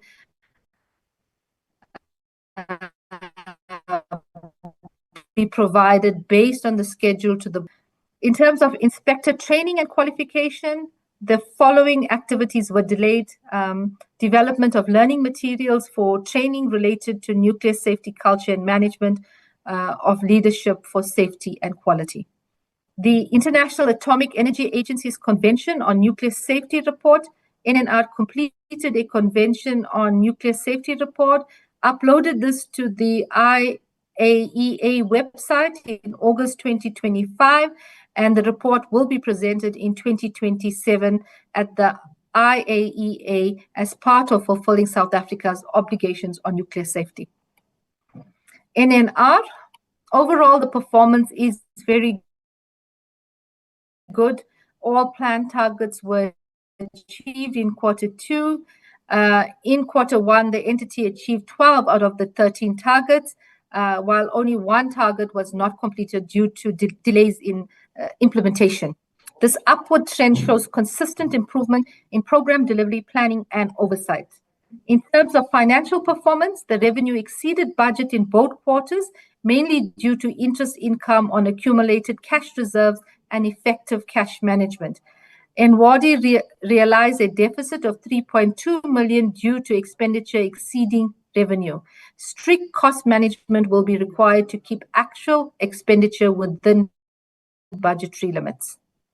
Year-to-date operating expenditure exceeded budget by over 2 million due to high use of consultancy fees and general expenses. In terms of the financial position, the MTEF allocation is recognized as deferred income and it reduces over time to fund operations. Nwadi maintains a healthy financial position supporting ongoing operations and strategy. Discuss some of the key strategic projects in terms of operational performance. The first one being the centralized interim storage facility. Here all projects are ongoing, and the way the environmental impact assessment is in progress. The preliminary design phase is planned for Q4, and a total estimated cost is 1.9 billion rand. The promulgation of the Radioactive Waste Management Fund Bill will ensure financial stability to operate and maintain the central storage facility effectively, reducing reliance on annual government appropriation. The department is busy with this money bill that is being drafted with National Treasury. This will introduce a levy on generators of high-level radioactive waste who currently bear no financial obligation despite decades of waste generation. The money bill will also include enforcement provisions, introducing enforcement provisions, penalties for non-compliant, underscoring the need for legislative clarity, and National Treasury is now busy with this money bill. Deep geological repository and long-term waste solutions. Here, the focus is R&D for high-level and long-lived waste. The initiatives that NWADI is busy with is site selection and characterization. International partnerships for technology transfer is ongoing, and the R&D strategy has been drafted and is under review. However, in this area, we would require capacity and funds to be increased. In terms of the NIL,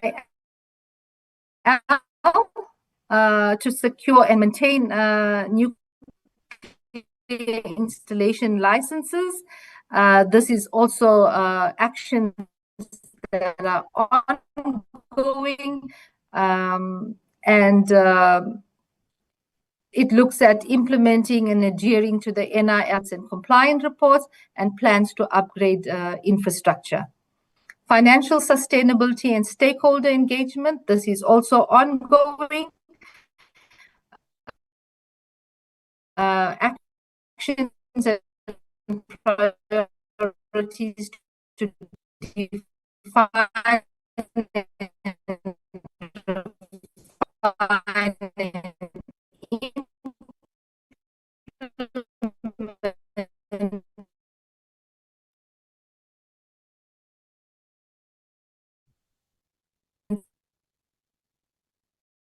Chair, we can't hear anything anymore now.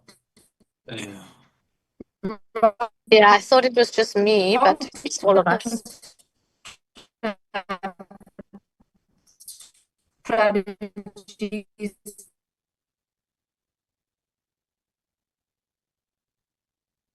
for revenue diversification and to lead national awareness campaigns on nuclear waste safety. In terms of capacity, Chair, we're really struggling to hear Kubeshni. I don't even know if I'm audible. All of us. Oh, okay. We're all struggling.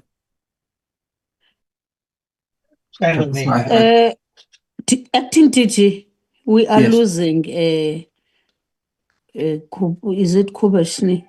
Who's Kubeshni, it? yes. I think Yes. hello, can you hear me? she seems to be back. Kubeshni, your line was very poor. Just bring up the presentation again.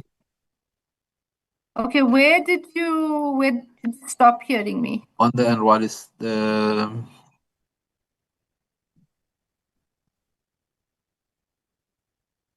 apologies, Chair. Okay. On the NWADI. Yeah. NWADI financials? Just go back to the, I'll tell you where, just go to the Untitled slides.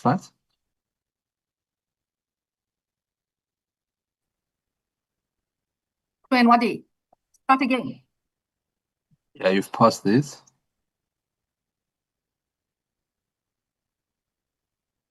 I think you're on the last slide on Untitled.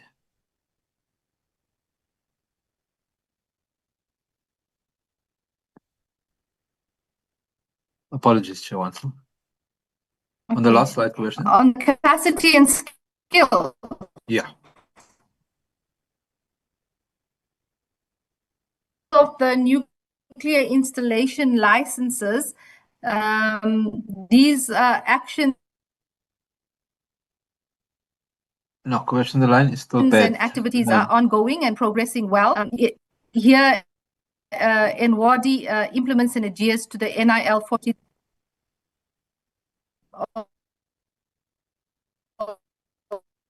Commissioner, I suggest you just leave the slide. I'll take it through the remaining ones. Okay. Please just put it. Johannes, can I use yours? Presentation. Just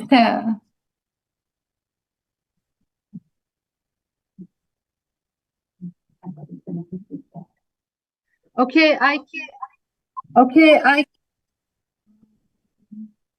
just hang on. AGG, can you bring up the presentation on your side? Yeah, if you can flight it, I'll run through it. Please, Ulrika. I'm trying to open it also here, whoever goes first.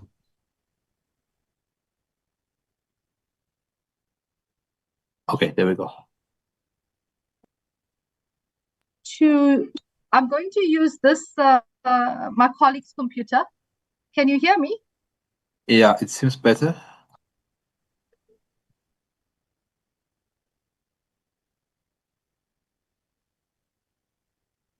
I am projecting now. All right. Maybe let me go through it. Can you hear me? Yeah, you're very intermittent, Kubeshni. All right, let's try one more. Yeah, go ahead, Kubeshni. Okay. I'm using Johannes's computer. All right. So on the nuclear installation license, here these activities are ongoing, and Nwadi implements and adheres to the NIL 43 and integrated management system, as well as conducts regular audits and compliance reports and plans to upgrade infrastructure. In terms of financial sustainability and stakeholder engagements, these are also progressing well and are ongoing. Nwadi is developing, refining, and implementing a long-term strategy for revenue diversification, as well as leads national awareness campaigns on nuclear waste safety. In terms of capacity and skills, Nwadi transitioned to be a license holder for Valput's facility and now needs to improve its skills and capacity to execute on this mandate. So the department has requested that Nwadi build nuclear skills pipeline with TVET colleges and universities. Next slide. I'll now go through Saneri's performance. Saneri's performance has been very good in Q2 with 100% achieved versus the 82% that was achieved in Q1. Q1 was impacted by delays in procurement due to stakeholder availability. There was a lack of cost-effective quotations for training and employment equity recruitment challenges. So all missed targets were caught up and achieved in Q2. Next slide. In terms of financial performance, over 50% of the revenue is derived from MTEF allocations. The increase in revenue and expenditure is mainly due to externally funded projects that were not included in the original budget due to limited information at that time. During both quarters, the Institute reported a surplus against a budgeted break-even position, despite overspending on OPEX. The better-than-budget performance is due to the improved revenue earned during the period under review. Next slide. Saneri remains solvent with total assets of 340.8 million, exceeding liabilities of 218.6 million rand. The increase in liabilities is due to ring-fence funds for externally funded projects undertaken by the Energy Secretariat program. While the net assets value decreased marginally compared to the previous quarter, the organization continues to maintain a stable financial position overall. Next slide. In terms of the operational performance, strategic initiatives Sanedi assisted the department, and successfully we hosted the third G20 Energy Transitions Working Group meeting that was held in Sun City. As you know, Q2 is backward looking, and in October we actually held the fourth ETW meeting, and that was also successfully held. Sanedi also contributed to the development of two key BRICS publications.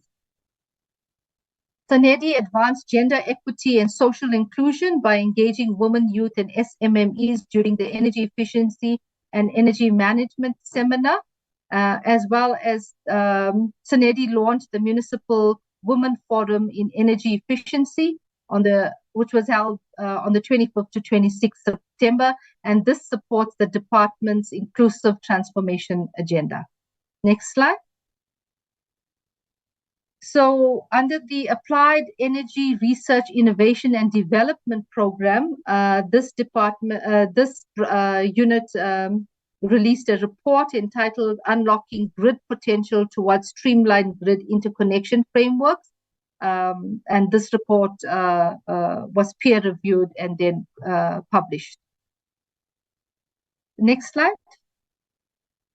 So under the energy efficiency and demand side management operational performance, the number of electricity supply companies registered to, electricity service companies registered to enable energy efficiency was 10, and they had met their target, and they still need to achieve 10 more to reach the annual target. In terms of the number of excos promoted to higher tiers, 5 was achieved, and they have met their target. Companies were registered and issued with certificates. In terms of the number of buildings successfully registered and issued EPCs on the platform, the target was 50, and they had achieved 524.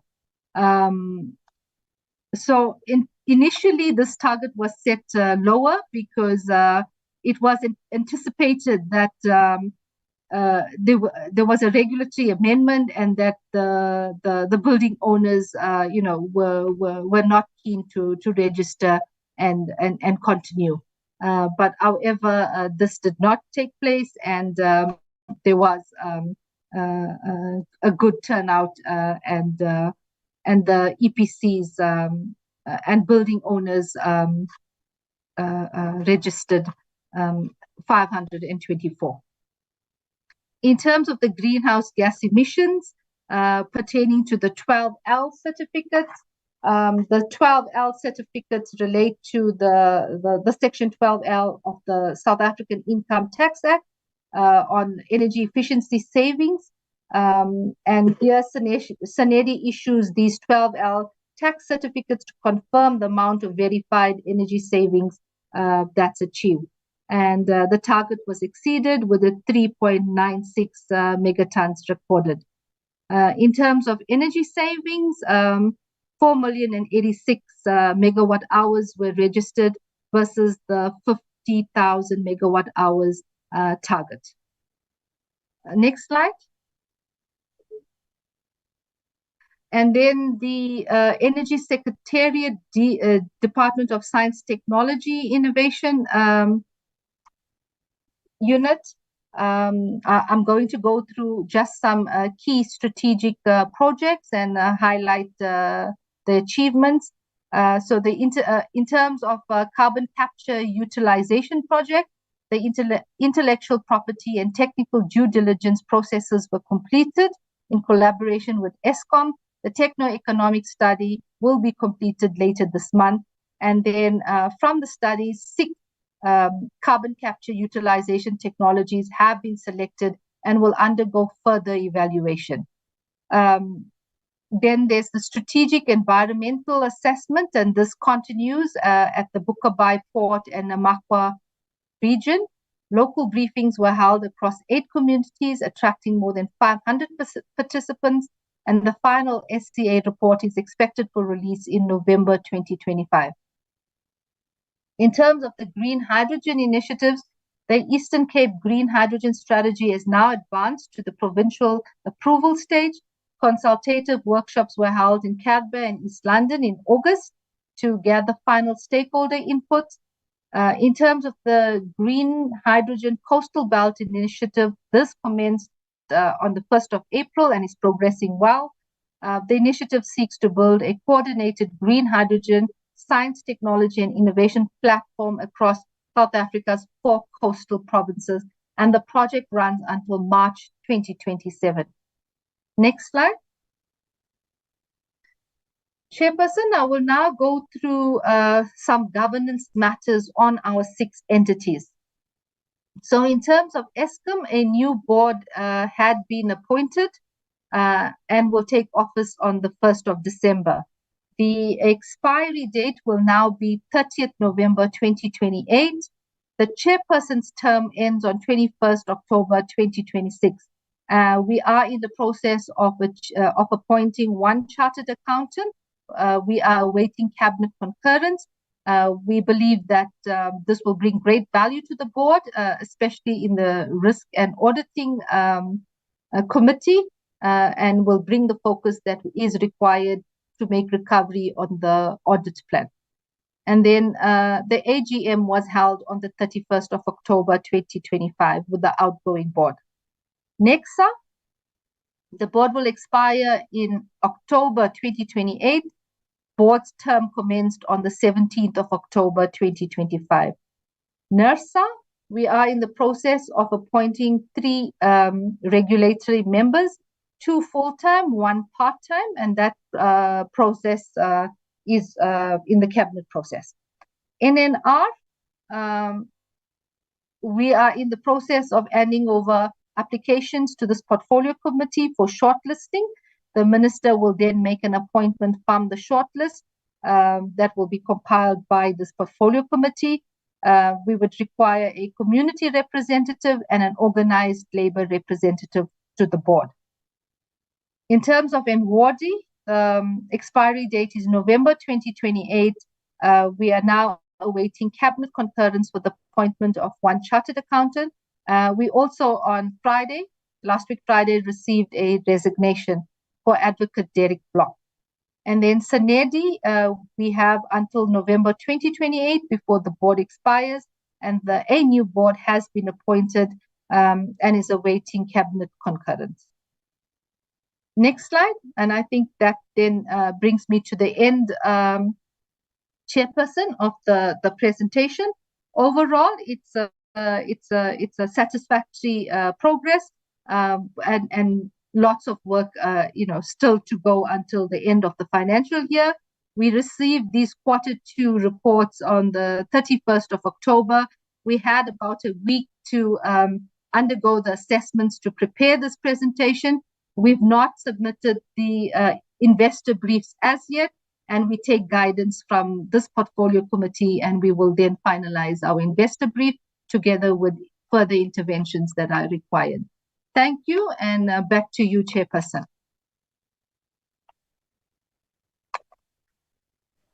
Thank you. Thank you.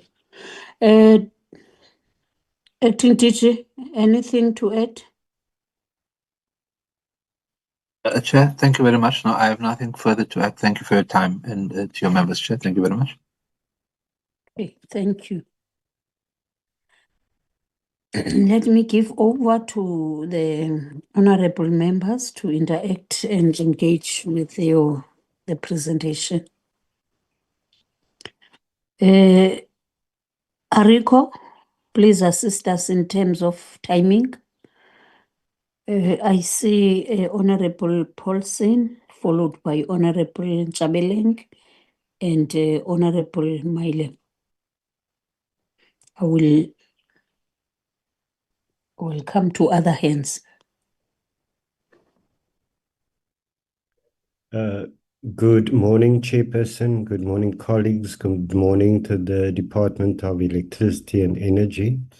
And good morning to the committee support staff. Thank you very much for the presentation, DG and Ms. Chairperson, I'm going to switch off my video so that I can save on bandwidth.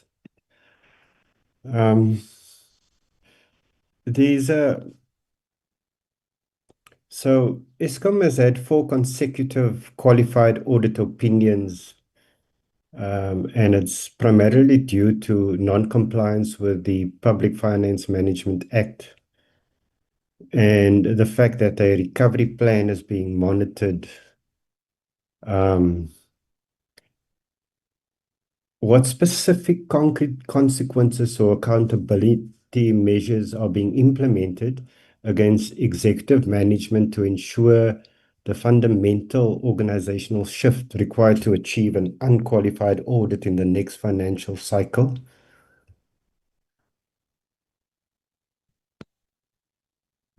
Chairperson, do I ask all my questions or do I ask them one and wait for a response? Yeah, just wait for a response, but you supposed to use that 10 minutes in total.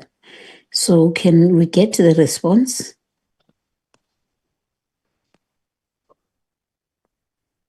Chairperson, I'll start. The commissioner may want to weigh in. This is also one of the areas that the Auditor General SA has raised in the AGM and in the presentation of the ESCOM statements. Ms. Dr. Bangwena did make the point that we've now also added the additional competency set around CA qualification in the board. Ultimately, the manner in which the minister or the ministry holds the entity accountable for its performance, including its governance and financial performance, has to be through the board. So, minister will have quarterly meetings with the chair and the group chief executive, and then we have scheduled meetings with the board. One of the items in those meetings is that they have to then take minister through the action plan, the clean audit action plan, and how it's progressing over time. At the technical level, we've also agreed with the AG's office chair that at the technical level, the oversight team will engage directly with the ESCOM audit committee, also to track the outputs on or the achievement on, or the progress rather, on the clean audit dashboard. Having done all of that, of course, I guess the Honorable Paulson's question is really around what then becomes the consequence management as a result of all of that. And I think we will then have to rely on the board to give effect to that consequence management. Because what minister can simply do is to highlight to the board that these areas are unsatisfactorily dealt with, if they have had fallen behind or so, and that the board must then take the necessary action in terms of the governance processes that are required. Just to give you an example, there were persistent delays as we concluded the work on Kuberg 2 just before just before it was eventually brought back. It's a different area of work, but I'm trying to demonstrate the point how it works in principle. After that visit, the minister was not happy with the report that he had received. He wrote back to the board through the chair to ask that action be taken against the officials who were responsible for the delays or the actions that resulted in the delays in the return of Kuberg more recently. And minister will then evaluate that response. So, I mean, this is the kind of instrument that's available to minister to ensure that consequence management is executed, but it's executed through the appropriate governance framework through the board. Dr. Bangwena, I don't know if you want to add to that. I think you covered it quite well, ADG, and I think I can add just by saying that, audit opinions are also gatekeepers in the shareholder compact, as well as we have included this measure in all the performance agreements of executives to ensure that we get the traction that we're looking for. Thank you, and back to you. Yeah, thank you very much. Thank you very much, DG and Doctor. So So there are only 11 out of the 71 municipalities that are compliant in the debt relief scheme. And the total municipal debt is now growing to 105 billion rand. So, what exceptional legal or financial interventions beyond the routine departmental monitoring will the DEE or National Treasury implement to compel and prevent erosion of the 140 billion rand government-backed debt relief? Because we are slowly but surely reaching that figure. If I may, Yes. I think Honorable Paulson is very correct. There's a real potential that the 105 billion rand will just undermine everything that the debt relief package has managed to achieve. We have been raising this matter. There's been a series of engagements between ourselves, Eskom Distribution, and the National Treasury. I think members will be aware we worked with Eskom to introduce the distribution agency agreements. Part of the DAA scheme is for Eskom to provide direct support to municipalities, both on the execution of the energy mandates. So in other words, the distribution function within municipality, but also then on the billing system in terms of the collection, the billing for the revenue, and then the collection of the revenue. There are issues that needs to be addressed there, because one of the things that the municipalities have been raising, and the Treasury has also now raised, is to what extent can we use in the Eskom supply areas the Eskom for Eskom essentially to switch off electricity as part of a credit control instrument for municipalities, as they would do in their own supply area. So that's the one area that we need to reconcile. But the point I'm making is that in principle, the National Treasury has now agreed and supports the distribution agency agreements. And there is a discussion. I don't want to get ahead of myself, Chair, because the discussion is not concluded with the Treasury. But there is a discussion then around once the municipalities sign up into the DAS, there's a period of performance against the indicators in the distribution agency agreement that the Treasury has agreed on a process how we deal with the debt incrementally. So I think it is something that we have our hands on the pulse on, because as Honorable Paulson says, it does pose a serious threat to the viability of Eskom going forward. Thanks, Chair. Chair, I'm not sure if maybe Diriji Bangwandan, or in this case, even maybe Diriji Kekana may want to say something quickly.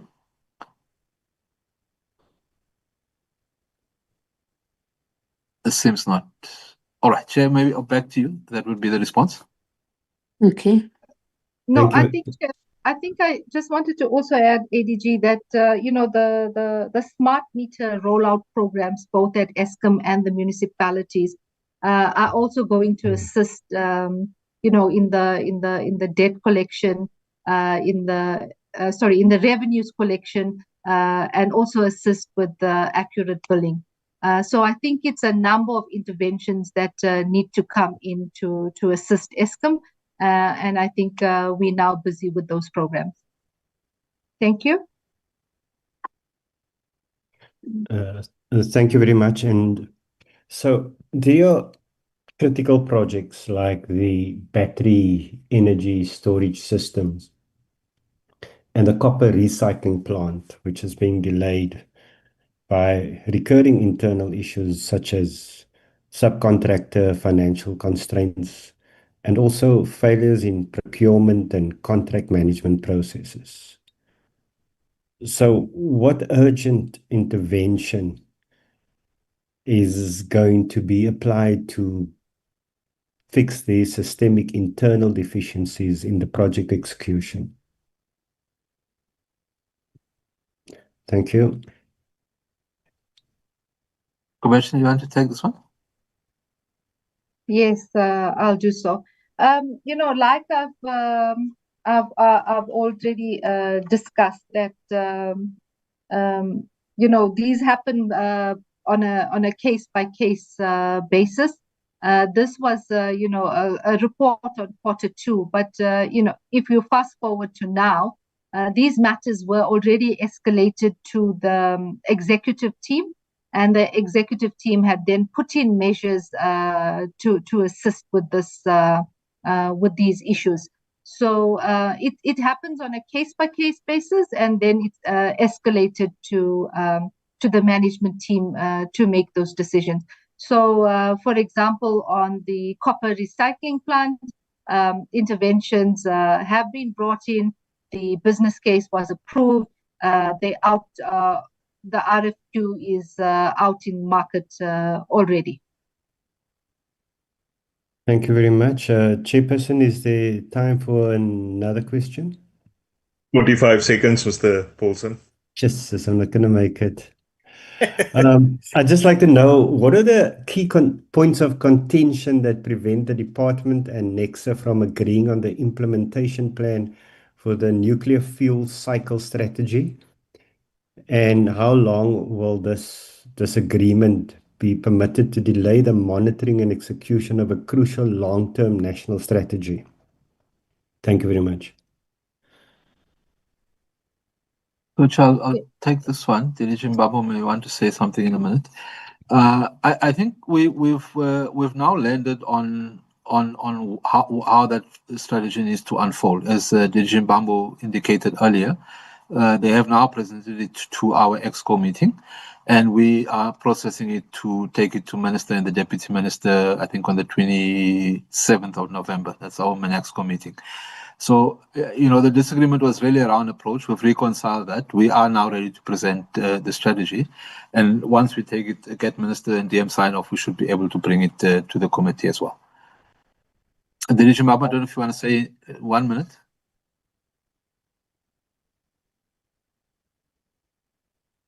Yes, yeah, I think you've covered it quite well. Thank you. Okay. Chair, over to you. Thank you. Okay. Honorable Javelin.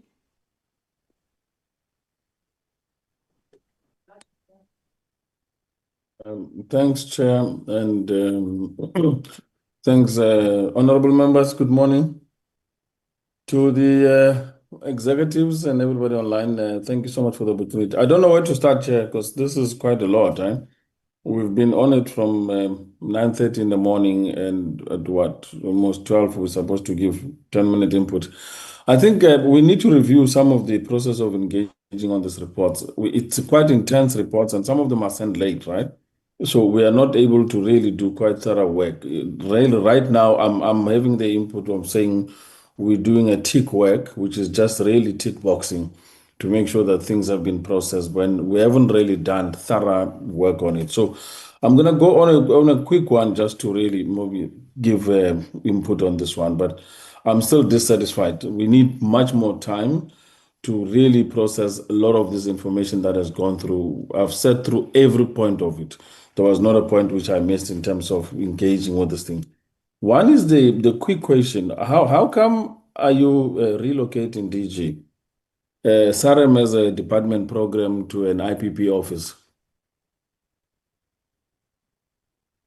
So Chair, we're not relocating it. So what we're doing is to establish the program management capacity there, simply because within the department, we don't have the capacity. Initially, the thinking was it would have used TIPS, which is an agency of the DTIC, as well as an NGO who assisted us to put the SAREM together in the first instance. I think with hindsight, precisely because the SAREM represents such a significant element of the work, the transformation work that we must do in the renewable sector, we wanted to have it located where we have direct line of control and sight over the program, so that we clear that we take responsibility for the program. And that's the reasoning why we had located it within the IPPO, also because of the nature of the work that the IPPO does. Primarily and principally is the procurement around. So there's a very strong correlation between the work that the IPPO does, and members will be aware, I think from the last presentation that they made, they also have a significant component of economic development that's embedded in the current contracts that they're managing as part of the awarded contract. So we just thought that if we house it at at a point where we can take full control of the value chain that goes into the renewable program and the output that we want to achieve in terms of the transformation of the sector. So you wouldn't say there's a conflict of interest with regards to having SAREM in IPPO, and then at the same time, SAREM actually being part of the companies that are coming out of SAREM being awarded opportunities in IPP license.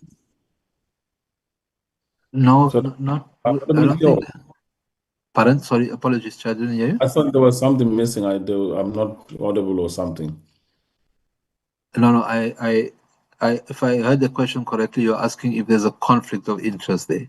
Yeah. So There's a conflict.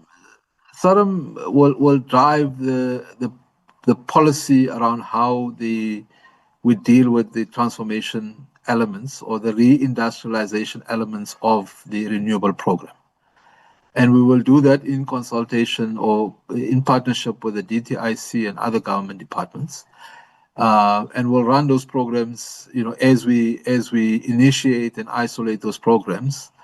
The DTIC through their instruments for trade facilitation, for supporting a small enterprise, will bring in their expertise. So I don't think there is a conflict of interest. I think we've got much more to benefit, because what you would be able to do is to be able to bulk up and draw from the economies of scale that is embedded in the program that the IPPO manages as we execute the outputs for the of SAREM.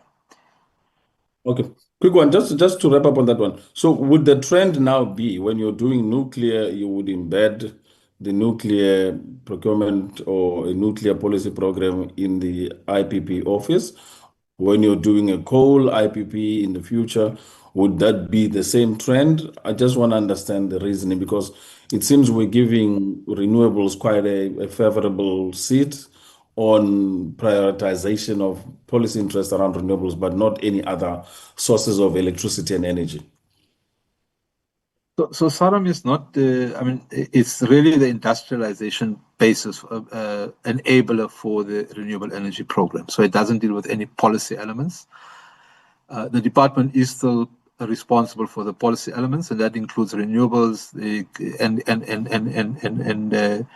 the other areas, including nuclear, gas, coal, and so on.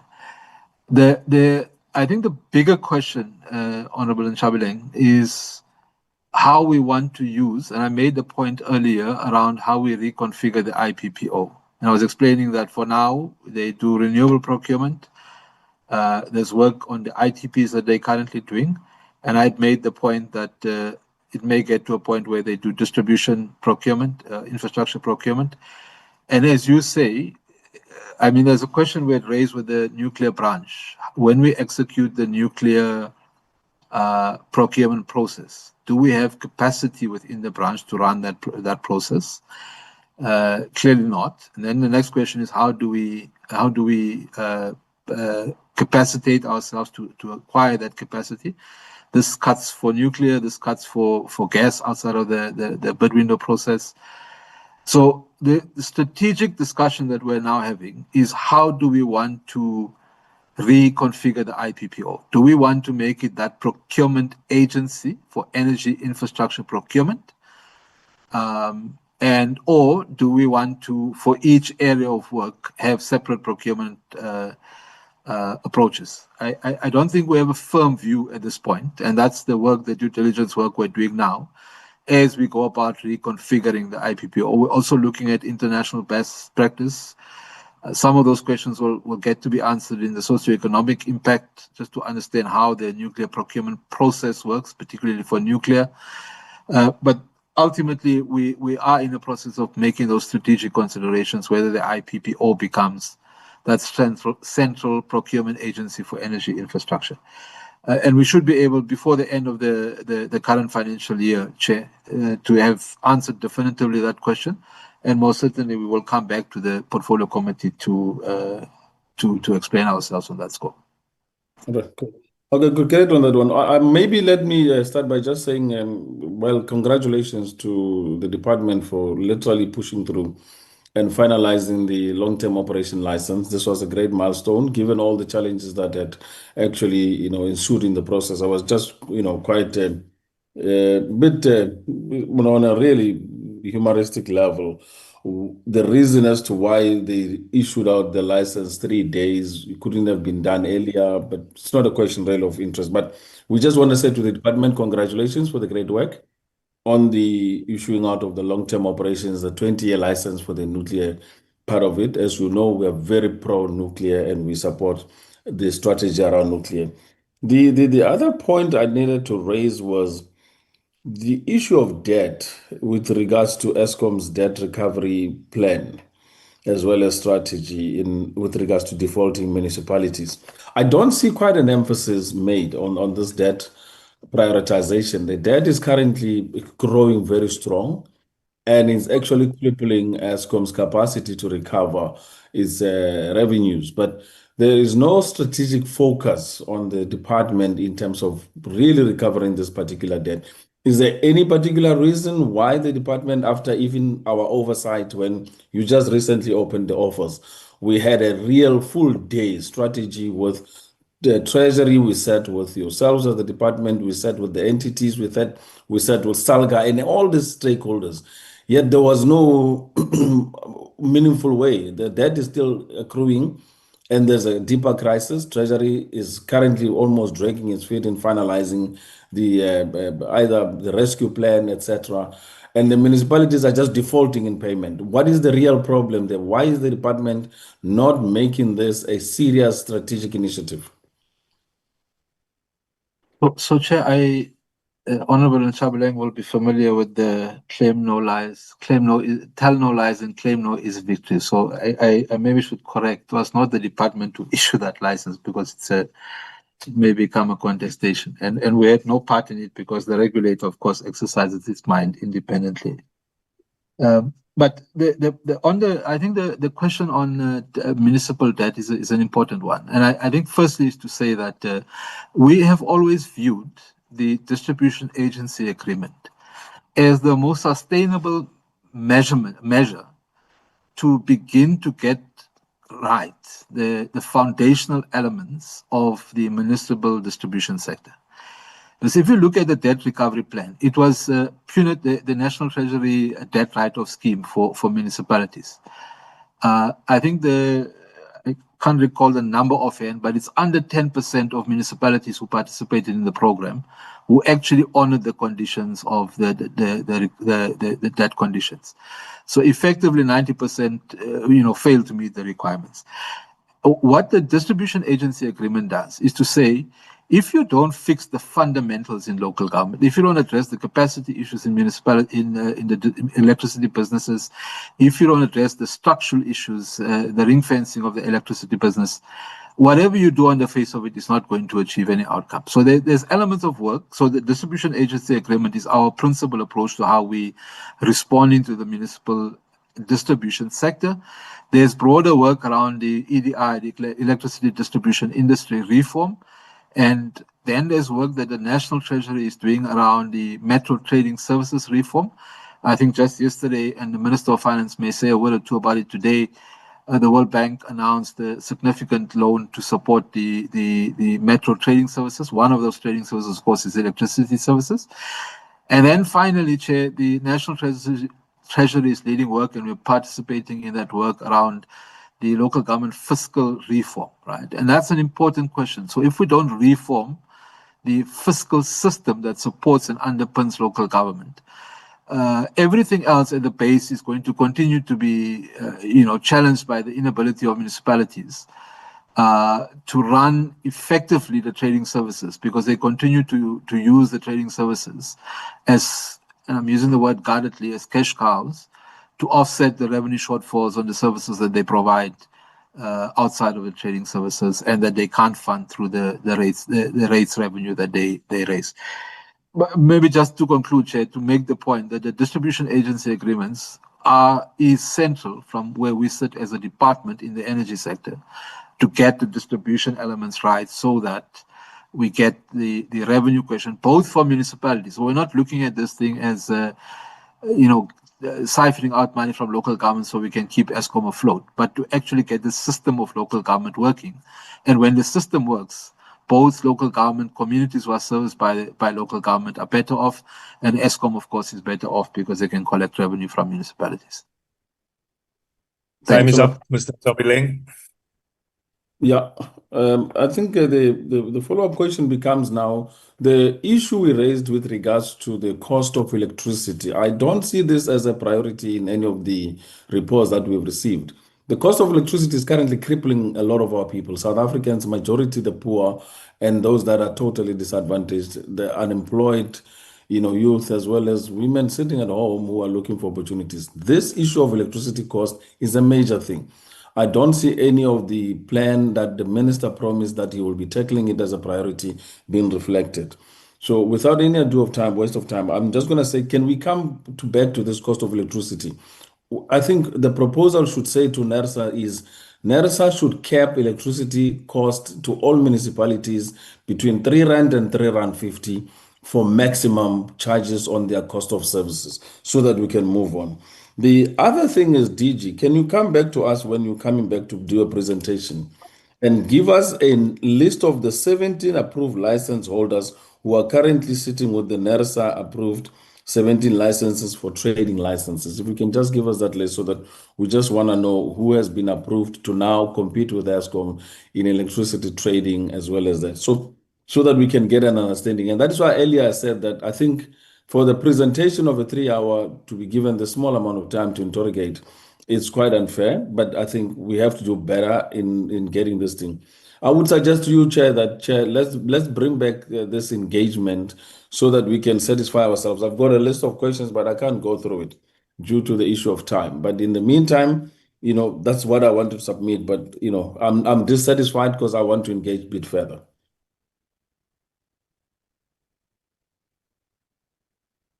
Chair. Okay, Honorable Milam. Thank you, Chair. Good morning, Chair and colleagues, and thank you for the presentations. It must be nice to be able to run on for 2 minutes and not have any consequences.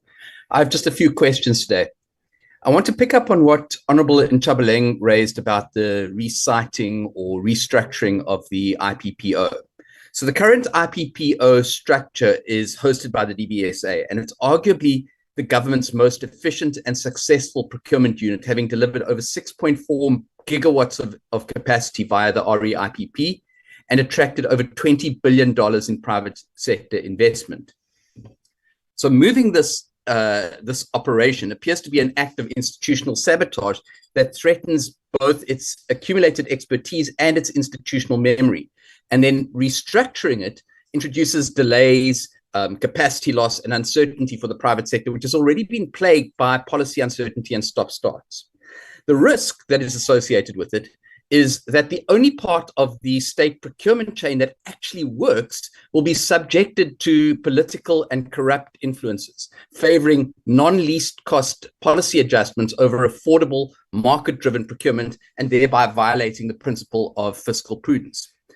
DG, how would you respond to that? Chair, respectfully, there's no discussion to relocate the IPP office. Remember that what gives rise to this question is an AG outcome, a material irregularity finding on the AG, from the AG, that the institutional locus of the current location of the IPP office is devoid of, as the AG puts it, public oversight. So what that means is that technically, so if there's suppose for a moment, and they've had clean audits, but suppose for a moment there's a major finding on the IPP, in the IPP office. The AG's office is not able to exercise its authority because this is not a legitimate, a legal entity in any form. It equally cannot qualify the statements of the department because it's not aligned or linked to the department in any form. So what the AG says is create a structure that takes the IPP in its current form and put it within the frame of a vehicle that is subject to public scrutiny and allows the AG to exercise its rights and obligations as codified in the Auditor General's Act. So that is really the exercise that we're undertaking.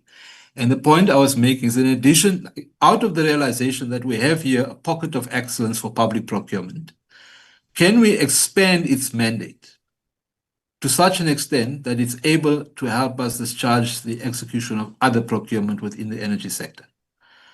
Now, you could say that, once you start to bulk up, the wheels might come off. And of course, we can't take that decision in a rash fashion. We have to go and do the detailed work and understand the implication.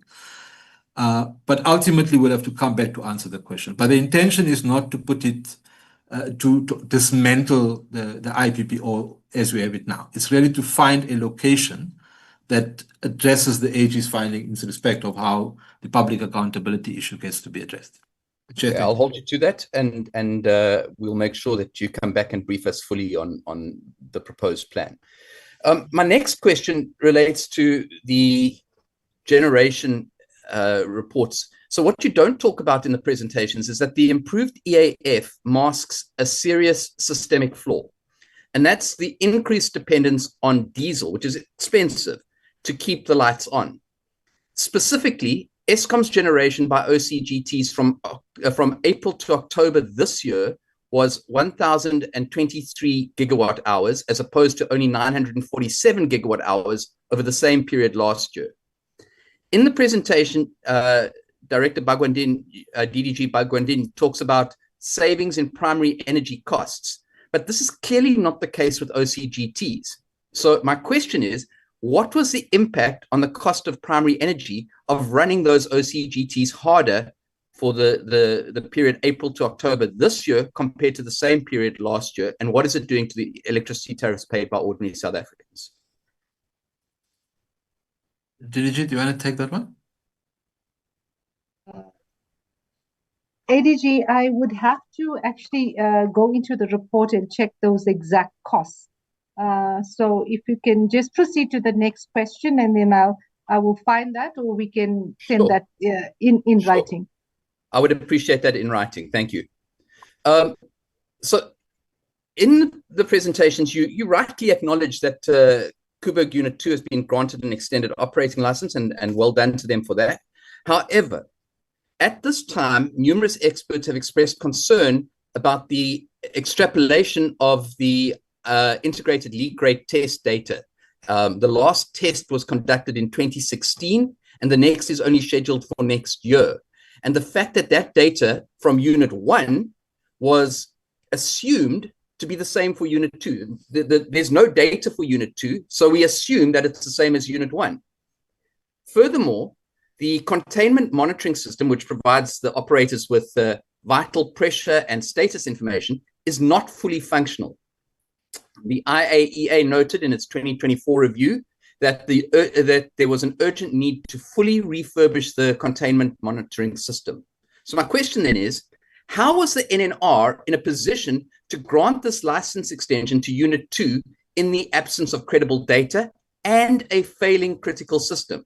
And sort of as a follow-on to that, can the South African public and this committee trust the NNR to do its job if it is ignoring that information? Chair, I will respectfully ask that we defer that question to the NNR, because I think they have exercised their authority independently. I don't think we, on the technical question, are able to answer on their behalf. So, Chair, with your permission, and if Member Milam agrees, we'll record the question and ask the NNR through the Chair and the CEO to either put a written response to that, or if you prefer that they make an oral presentation to the committee. That's fine. There's just one other part to that question, and that's when exactly will that containment monitoring system be fully operational? When will it be refurbished, and when will it be fully operational? So if you could include that in that question, I'd appreciate it. By all means. Okay, my last question, and maybe this one also needs to be put to the relevant regulator, and that is NERSA. So a few weeks ago, and ADG Pillay, you were in that presentation, NERSA appeared before this committee regarding the 54 billion rand blunder that it made in the MYPD determination. Subsequent to that, the Gauteng High Court has found that its methodologies and processes in determining municipal tariffs were fundamentally flawed and, quote, constitutionally invalid. When NERSA appeared before this committee, it undertook to embark on a comprehensive disciplinary process to address those. My question, and this is an oversight role of you as the department and the ministry, What is the progress in that regard? Who exactly is being held accountable for these ongoing mistakes at NERSA? And will the minister take action against the NERSA board, the regulators, and the CEO for this entity's continued critical failure to perform its most basic function? Yeah, we continue to engage the regulator, and I mean, both minister and the deputy minister. She's on the line, so I don't want to be speaking on her behalf. But I think they both continue to be concerned by the fact that NERSA continues to lose critical court cases in the manner in which they do. The recent one to which reference was made, I think there's a context to it. I don't want to waste time by getting into that just yet. But most certainly, Minister has had conversations immediately in the aftermath of both when the news of the 54 million rand mishap broke, or the miscalculation broke, and more recently. And we are now waiting for NERSA to come back. You'll recall that the chair in the committee, Honorable Malam, did make the commitment or indication that they have instituted necessary action or the required action. And we are waiting for them to provide us with a report on that outcome. And we will certainly, both on that commitment they made and in terms of our oversight and accountability role to the committee, report. I am asking that we don't report definitively now because I don't have the facts before me, but we will certainly make that inquiry and deposit that back into the committee. Chair, those are the questions I have at this time. I would appreciate that these responses be circulated to the committee as soon as they are available. And I do appreciate the feedback from the department. Thank you.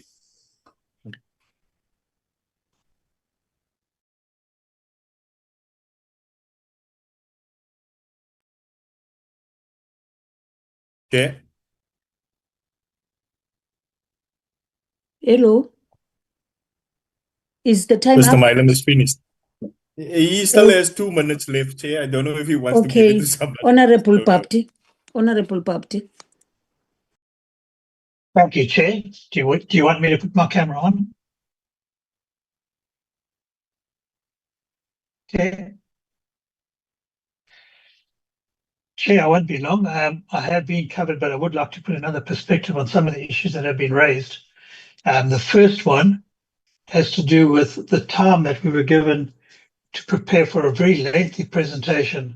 And in order to do justice to this, I think we were shortchanged, and I have to agree with Honourable Nchabaleng in this regard. I hope we can come back and have a bit more time to interrogate some of these reports that we've received today.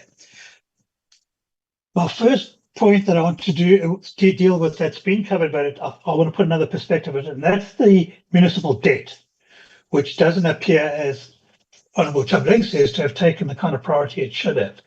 And I understand the department's application of the distribution agency agreement as a means to address it.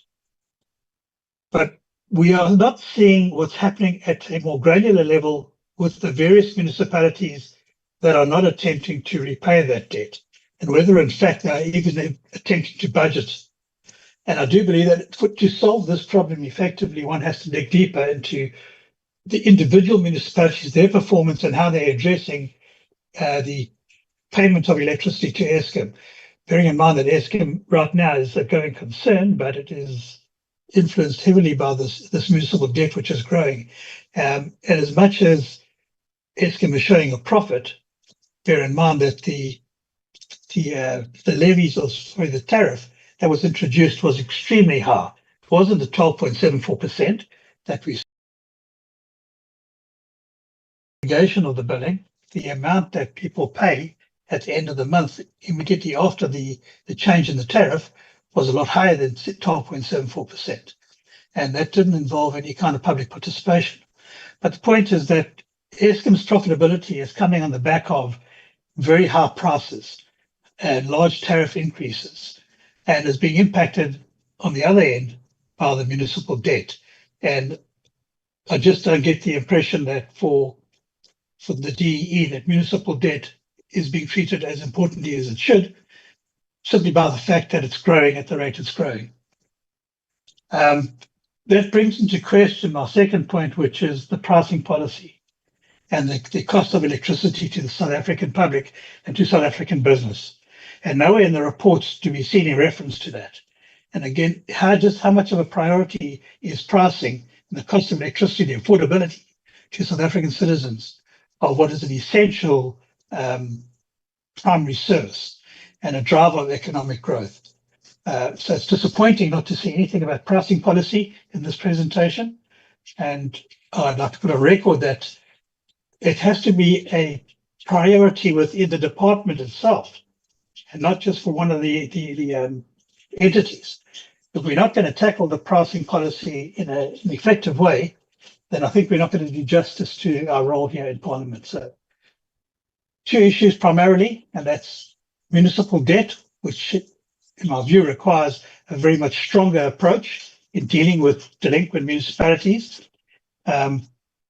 What are the real reasons within those municipalities that make no attempt to pay? What is driving them away from payment?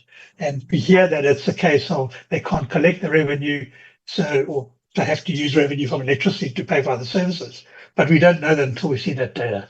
And then secondly, the pricing policy and the importance of the pricing policy to economic growth in the country.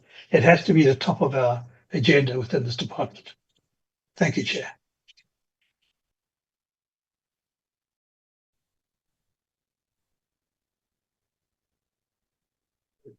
May I respond?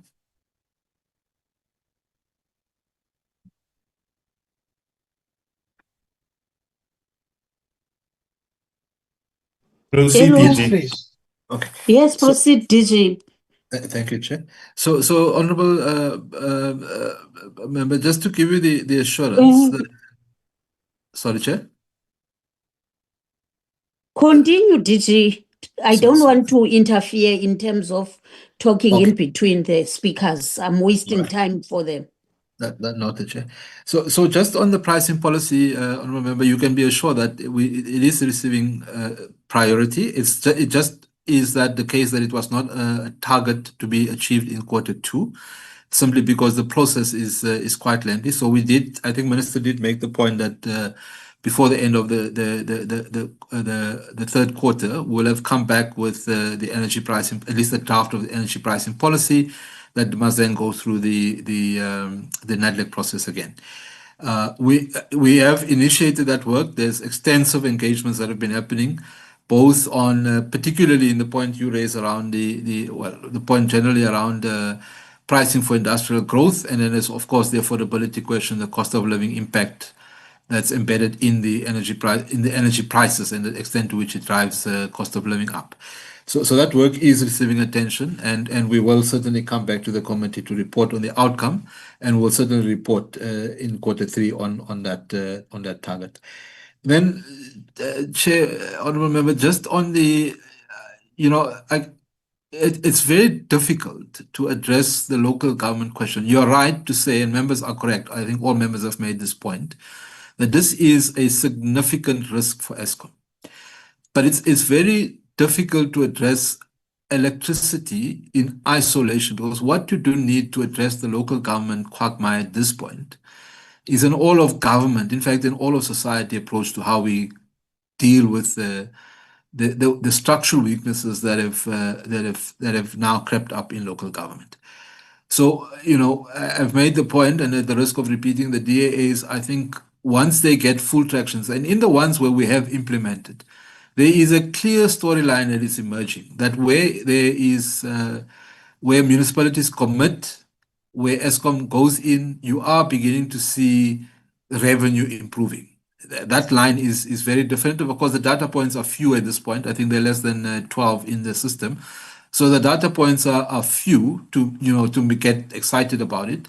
But the trajectory seems to be positive, and we're convinced that if we now, with the support of the National Treasury, fully blow out the implementation of the distribution agency agreements, you are going to see that step change in the performance of municipalities on the delivery of electricity services, but also in terms of the revenue. And I may just conclude by making this point, colleagues, honourable members, sorry. You will remember that when NERSA presented, one of NERSA's findings that the AG picked up was that NERSA has not acted on municipalities that have violated their licensing conditions. And this is a point that we raise with the National Treasury, that if we don't have an intervention urgently that is focused and targeted on getting right the electricity business, NERSA is going to be compelled to withdraw the license. And that's going to cripple municipalities even further than they are now.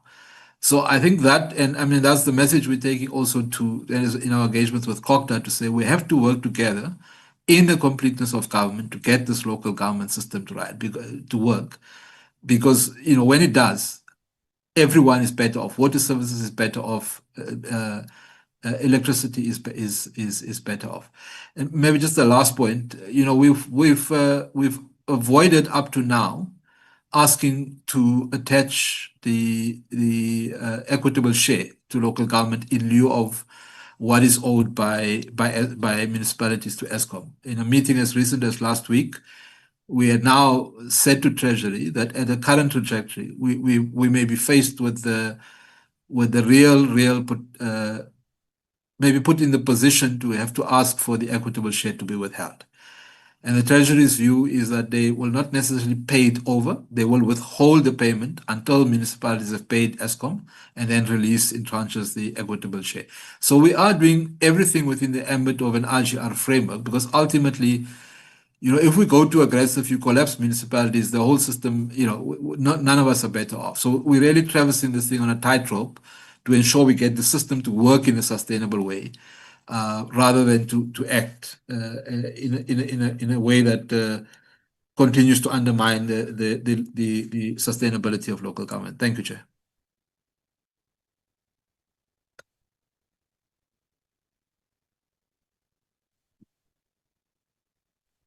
Hello, Ariko. Is the time? Yes. Is Yes, it the okay? time is up. The Okay. time is, yeah. Honorable Vusi, followed by Honorable Fasi. Thank you.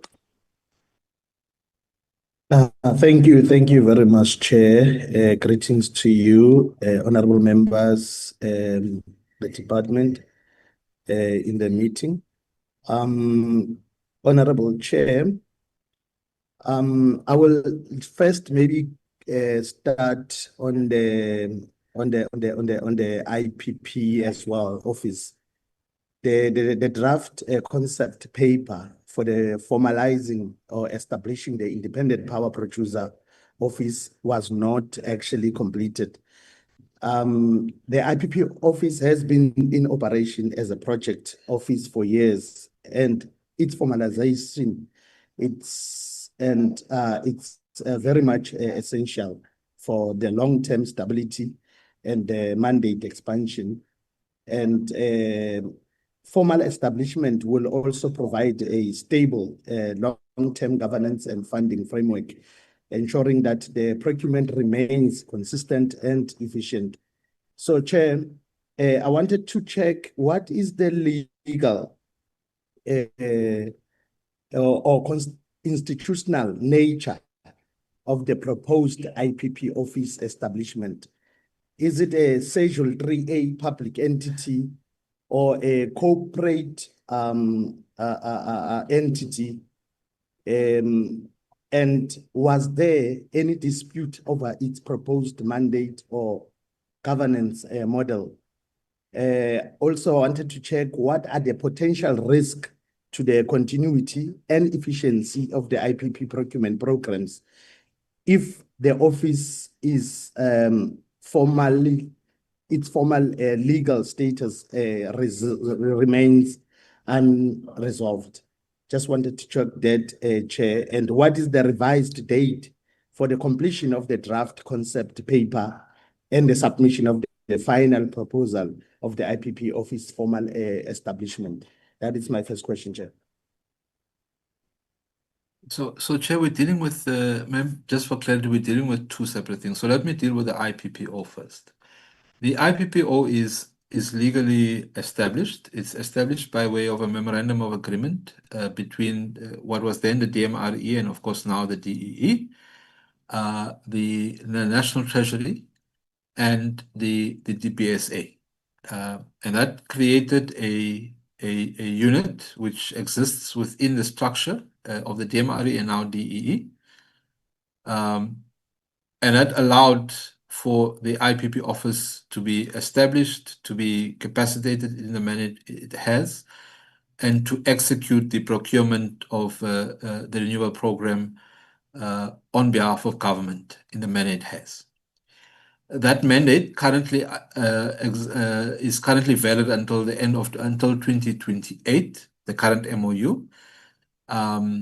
What had happened in the past two audits ago, the Auditor General raised the issue which I made mention to in relation to Honorable Mylan's question, around what is the legal standing or locus, what is the legal definition of this thing, exactly the question that Honorable Nkosi is asking. Because it's not a Schedule 3A, it's not a Schedule 2, it's not a Schedule 2 entity, it's not a Schedule 3 entity. And that's what the Auditor General. So they're not saying that its current establishment is unlawful. They're simply saying that it's where it is currently located, it is outside the reach of their authority to preside over the auditing of that unit. And that's what we're dealing with in relation to the IPPO. Then the indicator that we reported was in relation to the ITPO, the Independent Transmission Projects Office. So initially, the thinking was that parallel to the IPPO, we would then create this ITPO, which would undertake procurement in the same way the IPPO has done for renewable energy, the ITPO will do for transmission infrastructure. And then, I mean, as I said, we and I think DDG Kekana also made the point, we then decided because we want to execute and enhance the speed of delivering transmission infrastructure, we don't want to wait for a long process to do this establishment process. Let's house it within the IPPO because it is a legal structure. And that's the reason why the indicator, the target for Q2 was not met in respect of the concept note for the ITPO.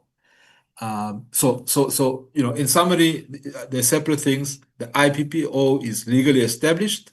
The ITPO is what we deferred in terms of the report for Q2's performance. Chair, thank you.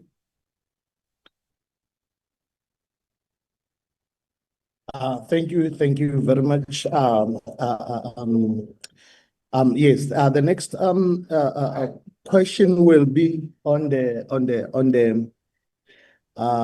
draft Nuclear Energy Act Amendment Bill. I just wanted to check what is specific internal or departmental hurdles maybe that has delayed the drafting of the Nuclear Energy Act Amendment Bill, and how critical is this specific amendment bill to the current government's nuclear energy plans, and what are the downstream policy or procurement implications of this delay? Chair, with your permission, I'll defer this question to DDG Mbambo.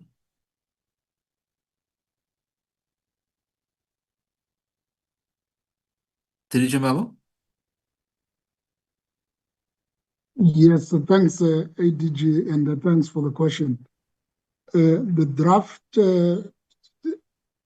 Nuclear Act Amendment Bill is in progress in the department, and mainly just to strengthen areas within the Nuclear Energy Act Amendment Bill.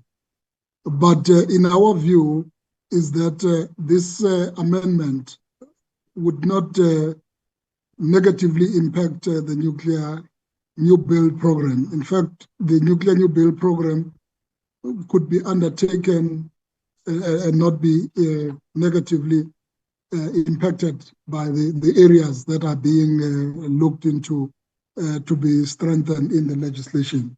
So the team is working to make sure that the bill is taken through the consultations, and that's what is being done in the department. Thank you. Thank you very much.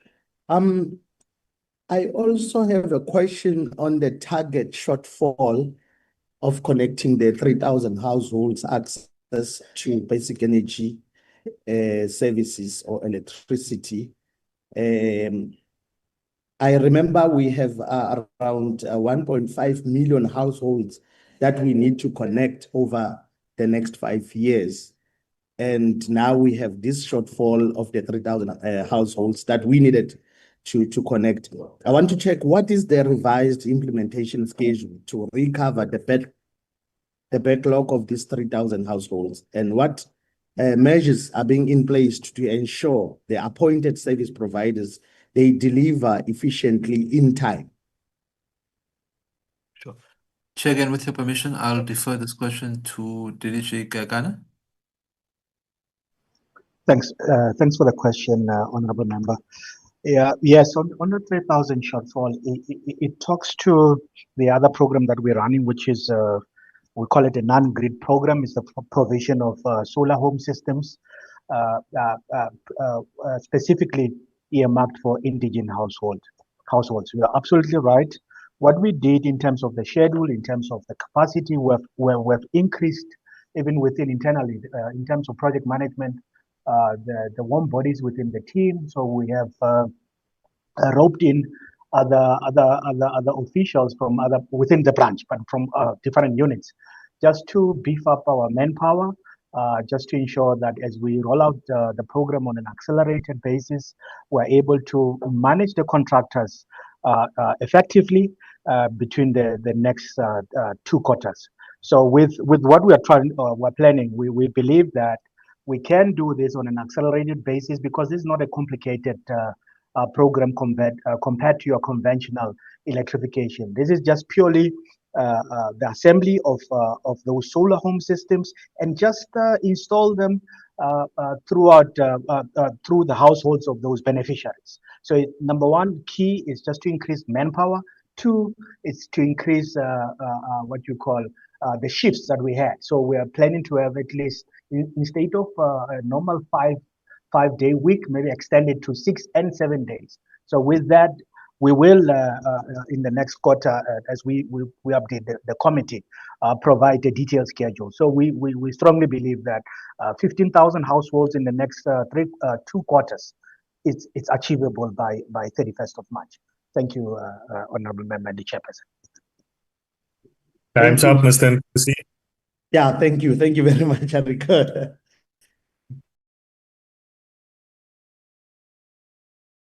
Honorable Fasia, thank you very much, Secretary.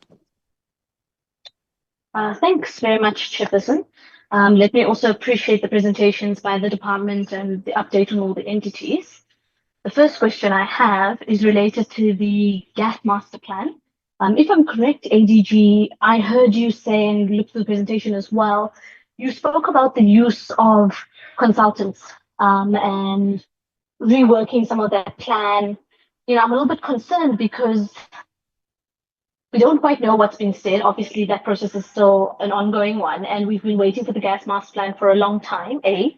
B, we have this impending gas cliff and shortfall. And C, we don't, I mean, you've mentioned it, but there's still no timeline on when the gas plan is going to come to us, the master plan, that is. And we also don't know the content thereof. So we don't know if it's in the national interest, we don't know if it's in the business interest, et cetera, et cetera. So I just want us to, or I appreciate if you can expatiate on that. Perhaps I should let you answer on that, then I can pose my next question as a follow-up. Thanks. Thanks, Honorable Fasia. Maybe let me defer to DDG Bangwanda on this one.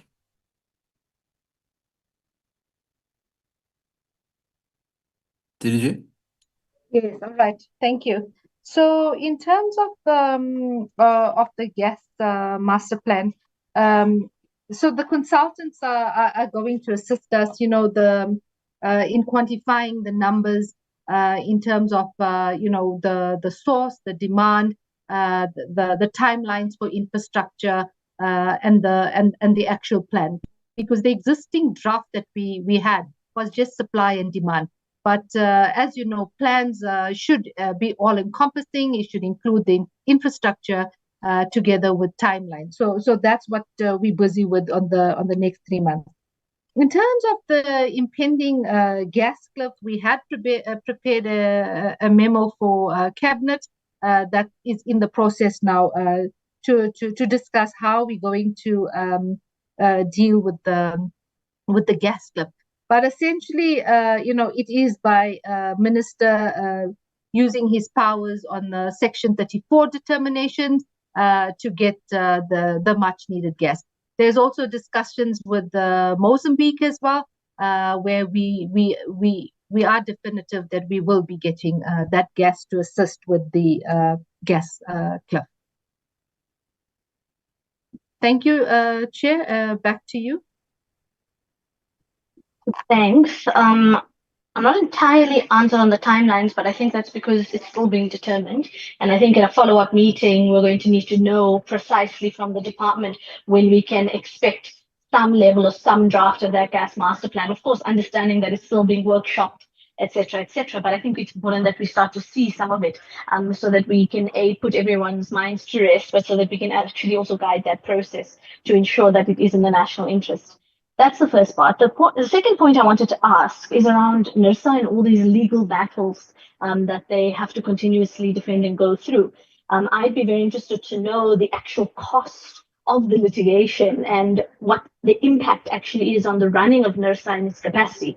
The more money you pour into a legal battle, the less money you're using in terms of running, operational cost, capacity of NERSA to do its job as a regulator. So I'm just interested to know what those litigation costs look like and what the impact has been on the functioning and running of NERSA. Thank you.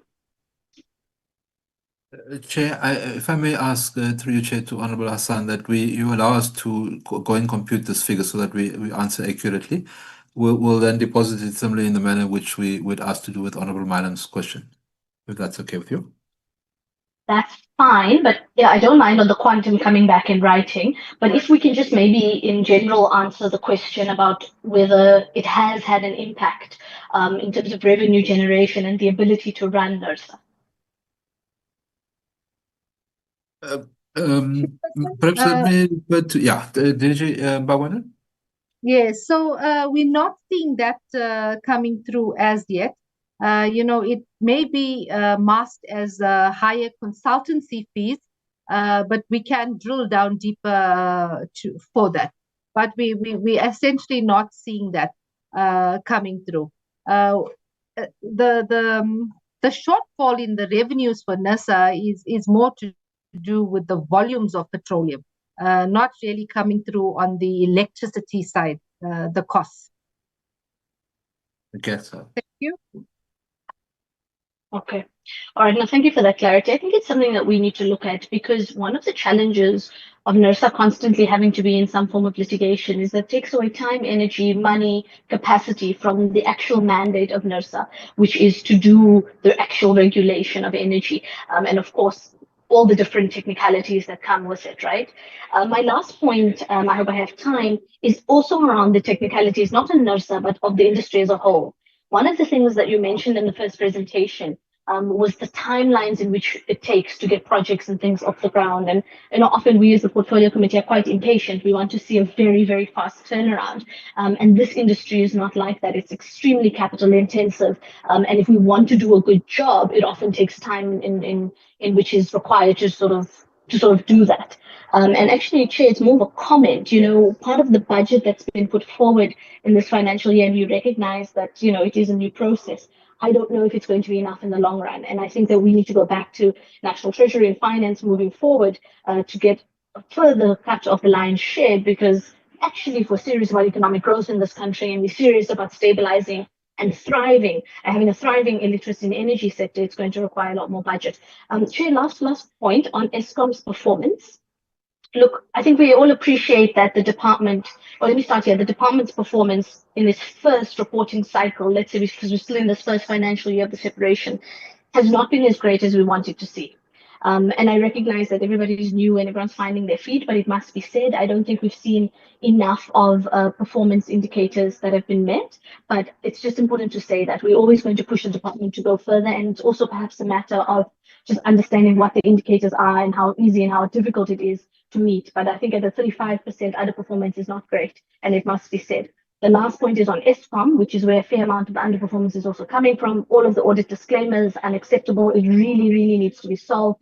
And this is a very important point because we fixed or we're in the process of really fixing the generation side, but if we don't fix the governance elements within Eskom, we're going to continuously see underperformance. And it's something that must be said. And we really need to see very specific interventions, both from the board, but also through the minister's oversight role. So we're doing well on the technical side, but we need to do a whole lot more work in terms of governance and a culture shift in Eskom. And I thought it's just important to say that. I don't know if the department has a response, but I think it is critical that we put more focus onto Eskom and now cleaning up on the governance side. Thank you.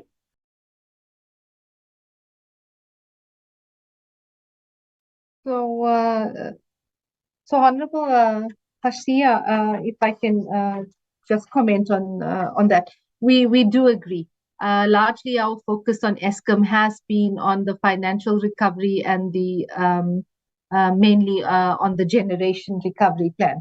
And now we are stepping up and putting in the focus that is required on the audit and the governance side. And like I said, the audit recovery plan is a 3-year plan. 1 year has passed. We now in the 2nd year. And with the size of Eskom, it's quite challenging with the number of transactions that take place in the business. However, the controls need to be in place. And we are now engaging robustly to ensure that the controls that are required are put in place and are monitored sufficiently. Like I said, it's been a year and a half. We see the trend in the right direction. 1.5 billion in 2025 financial year on irregular transactions, and versus the 5 billion in the 2024 financial year. So we are, as a department, placing emphasis on that. Definitely, that will discussion will also take place when we meet with the new board. We're definitely going to be placing that emphasis.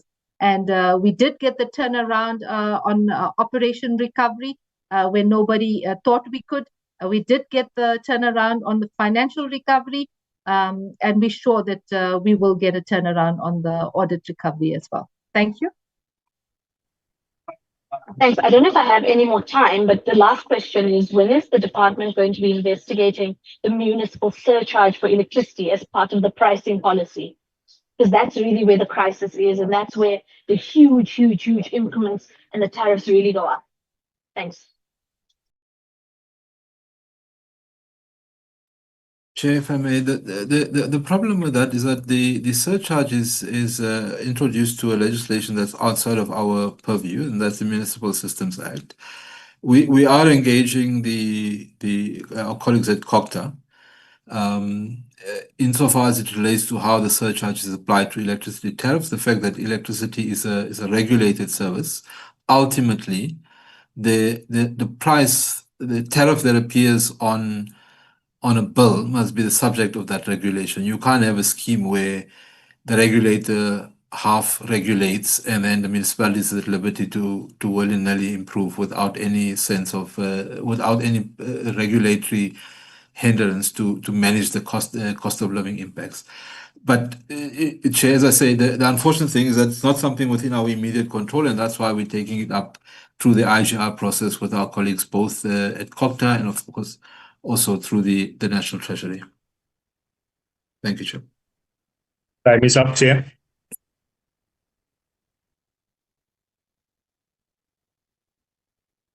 Chair.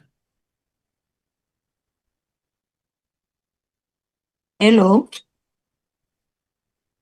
Yeah, Or Mayor Rico? Sands expired. We are finished, Chair. There's no more hands. Okay. If it is the case, let's hope that for now we are done with interacting and also engagement with the department. But if the time was allowing us, we were going to give a set of other questions. But I can see that it's already 1 o'clock. and we have to go and log on, and we still have to deal with the internal matters. So can I again once more thank everybody who has managed to join the meeting, especially the department side and our guests, and then so that we can excuse them to deal with the internal matters. We've got at least 2 minutes, and we can maybe finish that by 10 past or quarter past latest. You are excused. Thanks ever so much. We appreciate your endeavor and also your participation. But it doesn't mean that it's the end of the day. We can send written questions to you, and we would love you to answer and respond to them via the secretary. Thank you. Noted, Chair. Thank you. Thanks.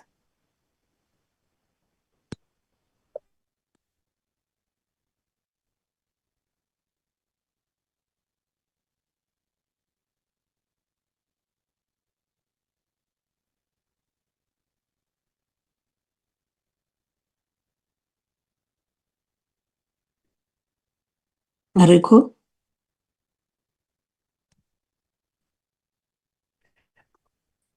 I still Can I see the proceed? names of Thabo Kekane. DDG, can you take them out of the door, Mr. Kekane? Lee, can you remove them?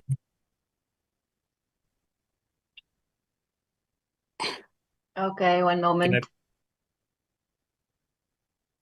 There's still DDG Kekane on the platform. Are you unable to remove him? I removed him now, Jay. Okay, thank you very much. And let's allow the secretary to lead us in the first set of minutes. Thank you, Chair.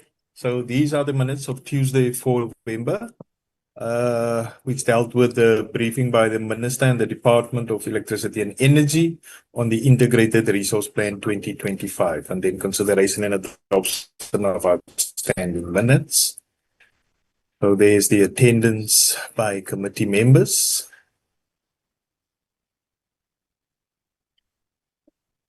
Opening remarks by the Chair. Presentation by the Minister and the Department. Forward by the Minister of Electricity and Energy.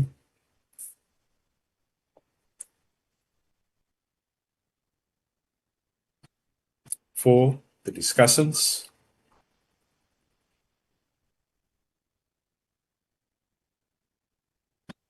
These are quite a lengthy set of minutes, Chair. The 5, consideration and adoption of minutes. Yeah, and then the resolutions, Chair. Those are the minutes of Tuesday, 4 November, Chair. Okay. Can I get honorable members to tell us whether is it the true reflection of the minutes of that day? Honorable Vusi?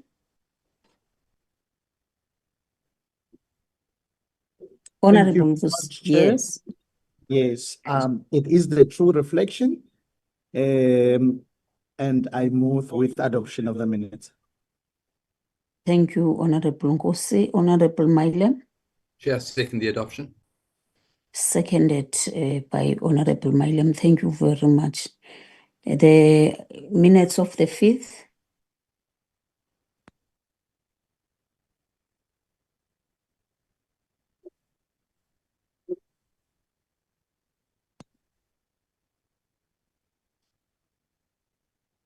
Wednesday, the 5th of November. Consideration and adoption of the PCEE strategic plan.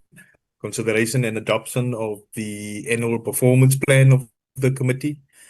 Consideration and adoption of the oversight visit report to the Northwest and KwaZulu-Natal, 7 to 10 October. And then again, consideration and adoption of outstanding minutes. Where are we? Again, the attendance by committee members. Opening remarks, discussions. First, the PCE strategic plan. 2.2, the annual performance plan of the committee. The oversight visit report. And then the consideration and adoption of the outstanding minutes. And then the resolutions, Chair. And adjournment. Thanks, Chair. Okay, thank you very much, Secretary. Can I get the hand from the honorable members that will say that that's the true reflection of the day?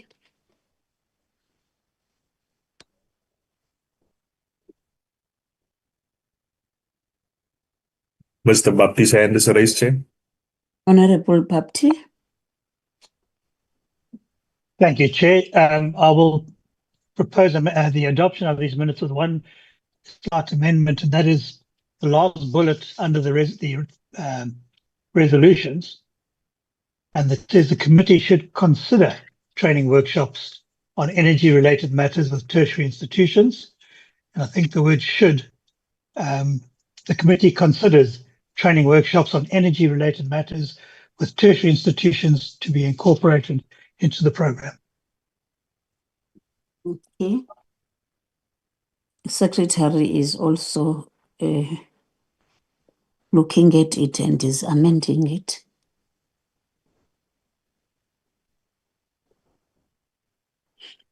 Okay. Is it correct now? Honorable Bapti, is it the way that you were saying? Yes, Chair, I will move for adoption as amended. Okay. Thank you, Honorable Bapti. Adoption has been moved. Honorable Ngosi? Thank you, Chair. I also second the adoption with the Amendments. future amendments on the minutes. Thank you. Okay, thank you, Honorable Ngosi. The minutes has been seconded with the amendments. And then, is there anything, Secretary? Yes, just the following announcements, Chair. So next week, we'll be having two committee meetings. One on Wednesday, the 19th, where we'll be briefed by ESCOM on its first quarterly performance report for 25-26. And then that will be a virtual meeting. Then on Friday, 21, Chair, we have split the EDI energy stakeholder engagements. So the first one, so I call it part one, will be Friday the 21st. That will be a virtual meeting as well, where we'll have DE, ESCOM, COCA, and SALGA. The change was made because the SALGA, members will remember we had it on for 26 November. But during that week, SALGA has a National Assembly conference. So we've moved it now to Friday, 21st. Part two of the EDI energy stakeholder engagement will take place on Wednesday, the 26th, which will be virtual as well, where we'll have National Treasury and the Presidency. Then, Chair, also with that, on Tuesday, the 25th, my counterpart responsible for COCTA indicated that they want to invite us for a joint meeting, which they will have on that Tuesday, the 25th, on municipal debt. So I'm waiting for the invite, Chair, and once that is confirmed, the notices will be sent to members, Chair. And then our last meeting will be on Wednesday, 3 December, as the committee agreed, where we'll deal with the development of the committee's APP for 26-27. So that's the program for the remainder of this term, Chair, for now. That's it, Chair. Thank you, Chair. Okay. Honorable members, I think that one is an announcement just to note it, and we are trying to make you aware of what's going to happen. The reality of the matter, it's towards the end of the year, so most of the meetings are hybrid, though others Virtual. are Virtual, Chair. There's a difference. Hmm? It's virtual, Chair. There's a difference between I'm hybrid and saying virtual. the other meetings of the parliament mostly are hybrid. Yes, That is correct. exactly why we have decided that let's not bother the honorable members by doing physical. We rather also have virtual meetings. Correct. Just on that, Chair, it just came to me now.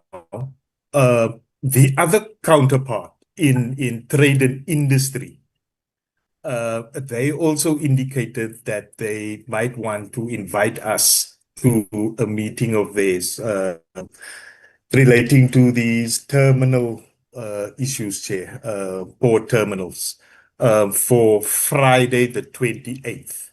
As I say, I'm waiting for that correspondence as well. But once I receive it, I will inform members accordingly, Chair. Okay. Thank you very much for those announcements. Then we will wait and see when is the invitation. And I also assume that it will also be virtual. Thank At you this very stage, Chair, much. it seems as if it's physical, Chair. Which On one? a Friday. The one, That the one of the 28th. Trade and industry. You are awesome. You But let's see, okay? Chair. Let's see. But let's wait and see. Oh, okay. Thank you very much for the announcement. I think we are done with the meeting, and Honorable Fasia's hand is up. Apologies, Chair, very quick one. Maybe Rico can speak with the trade and industry counterparts, because to find a venue where we can all be accommodated, that's both portfolio committees and whoever else is invited, etc., may be a challenge. So we might be able to get it converted to a virtual meeting if they're insistent on having it on that day. I thought I'd just say that. But other than that, Chair, I agree with the announcements. Thank you very much. Okay, thank Will do, you, ma'am. thank you. Thank you very much, Honorable. The meeting stands adjourned. Thank you, Chair. Thank you, you members. very much for Thank you, the Chair. Thank you, staff. participation. Thanks. Goodbye.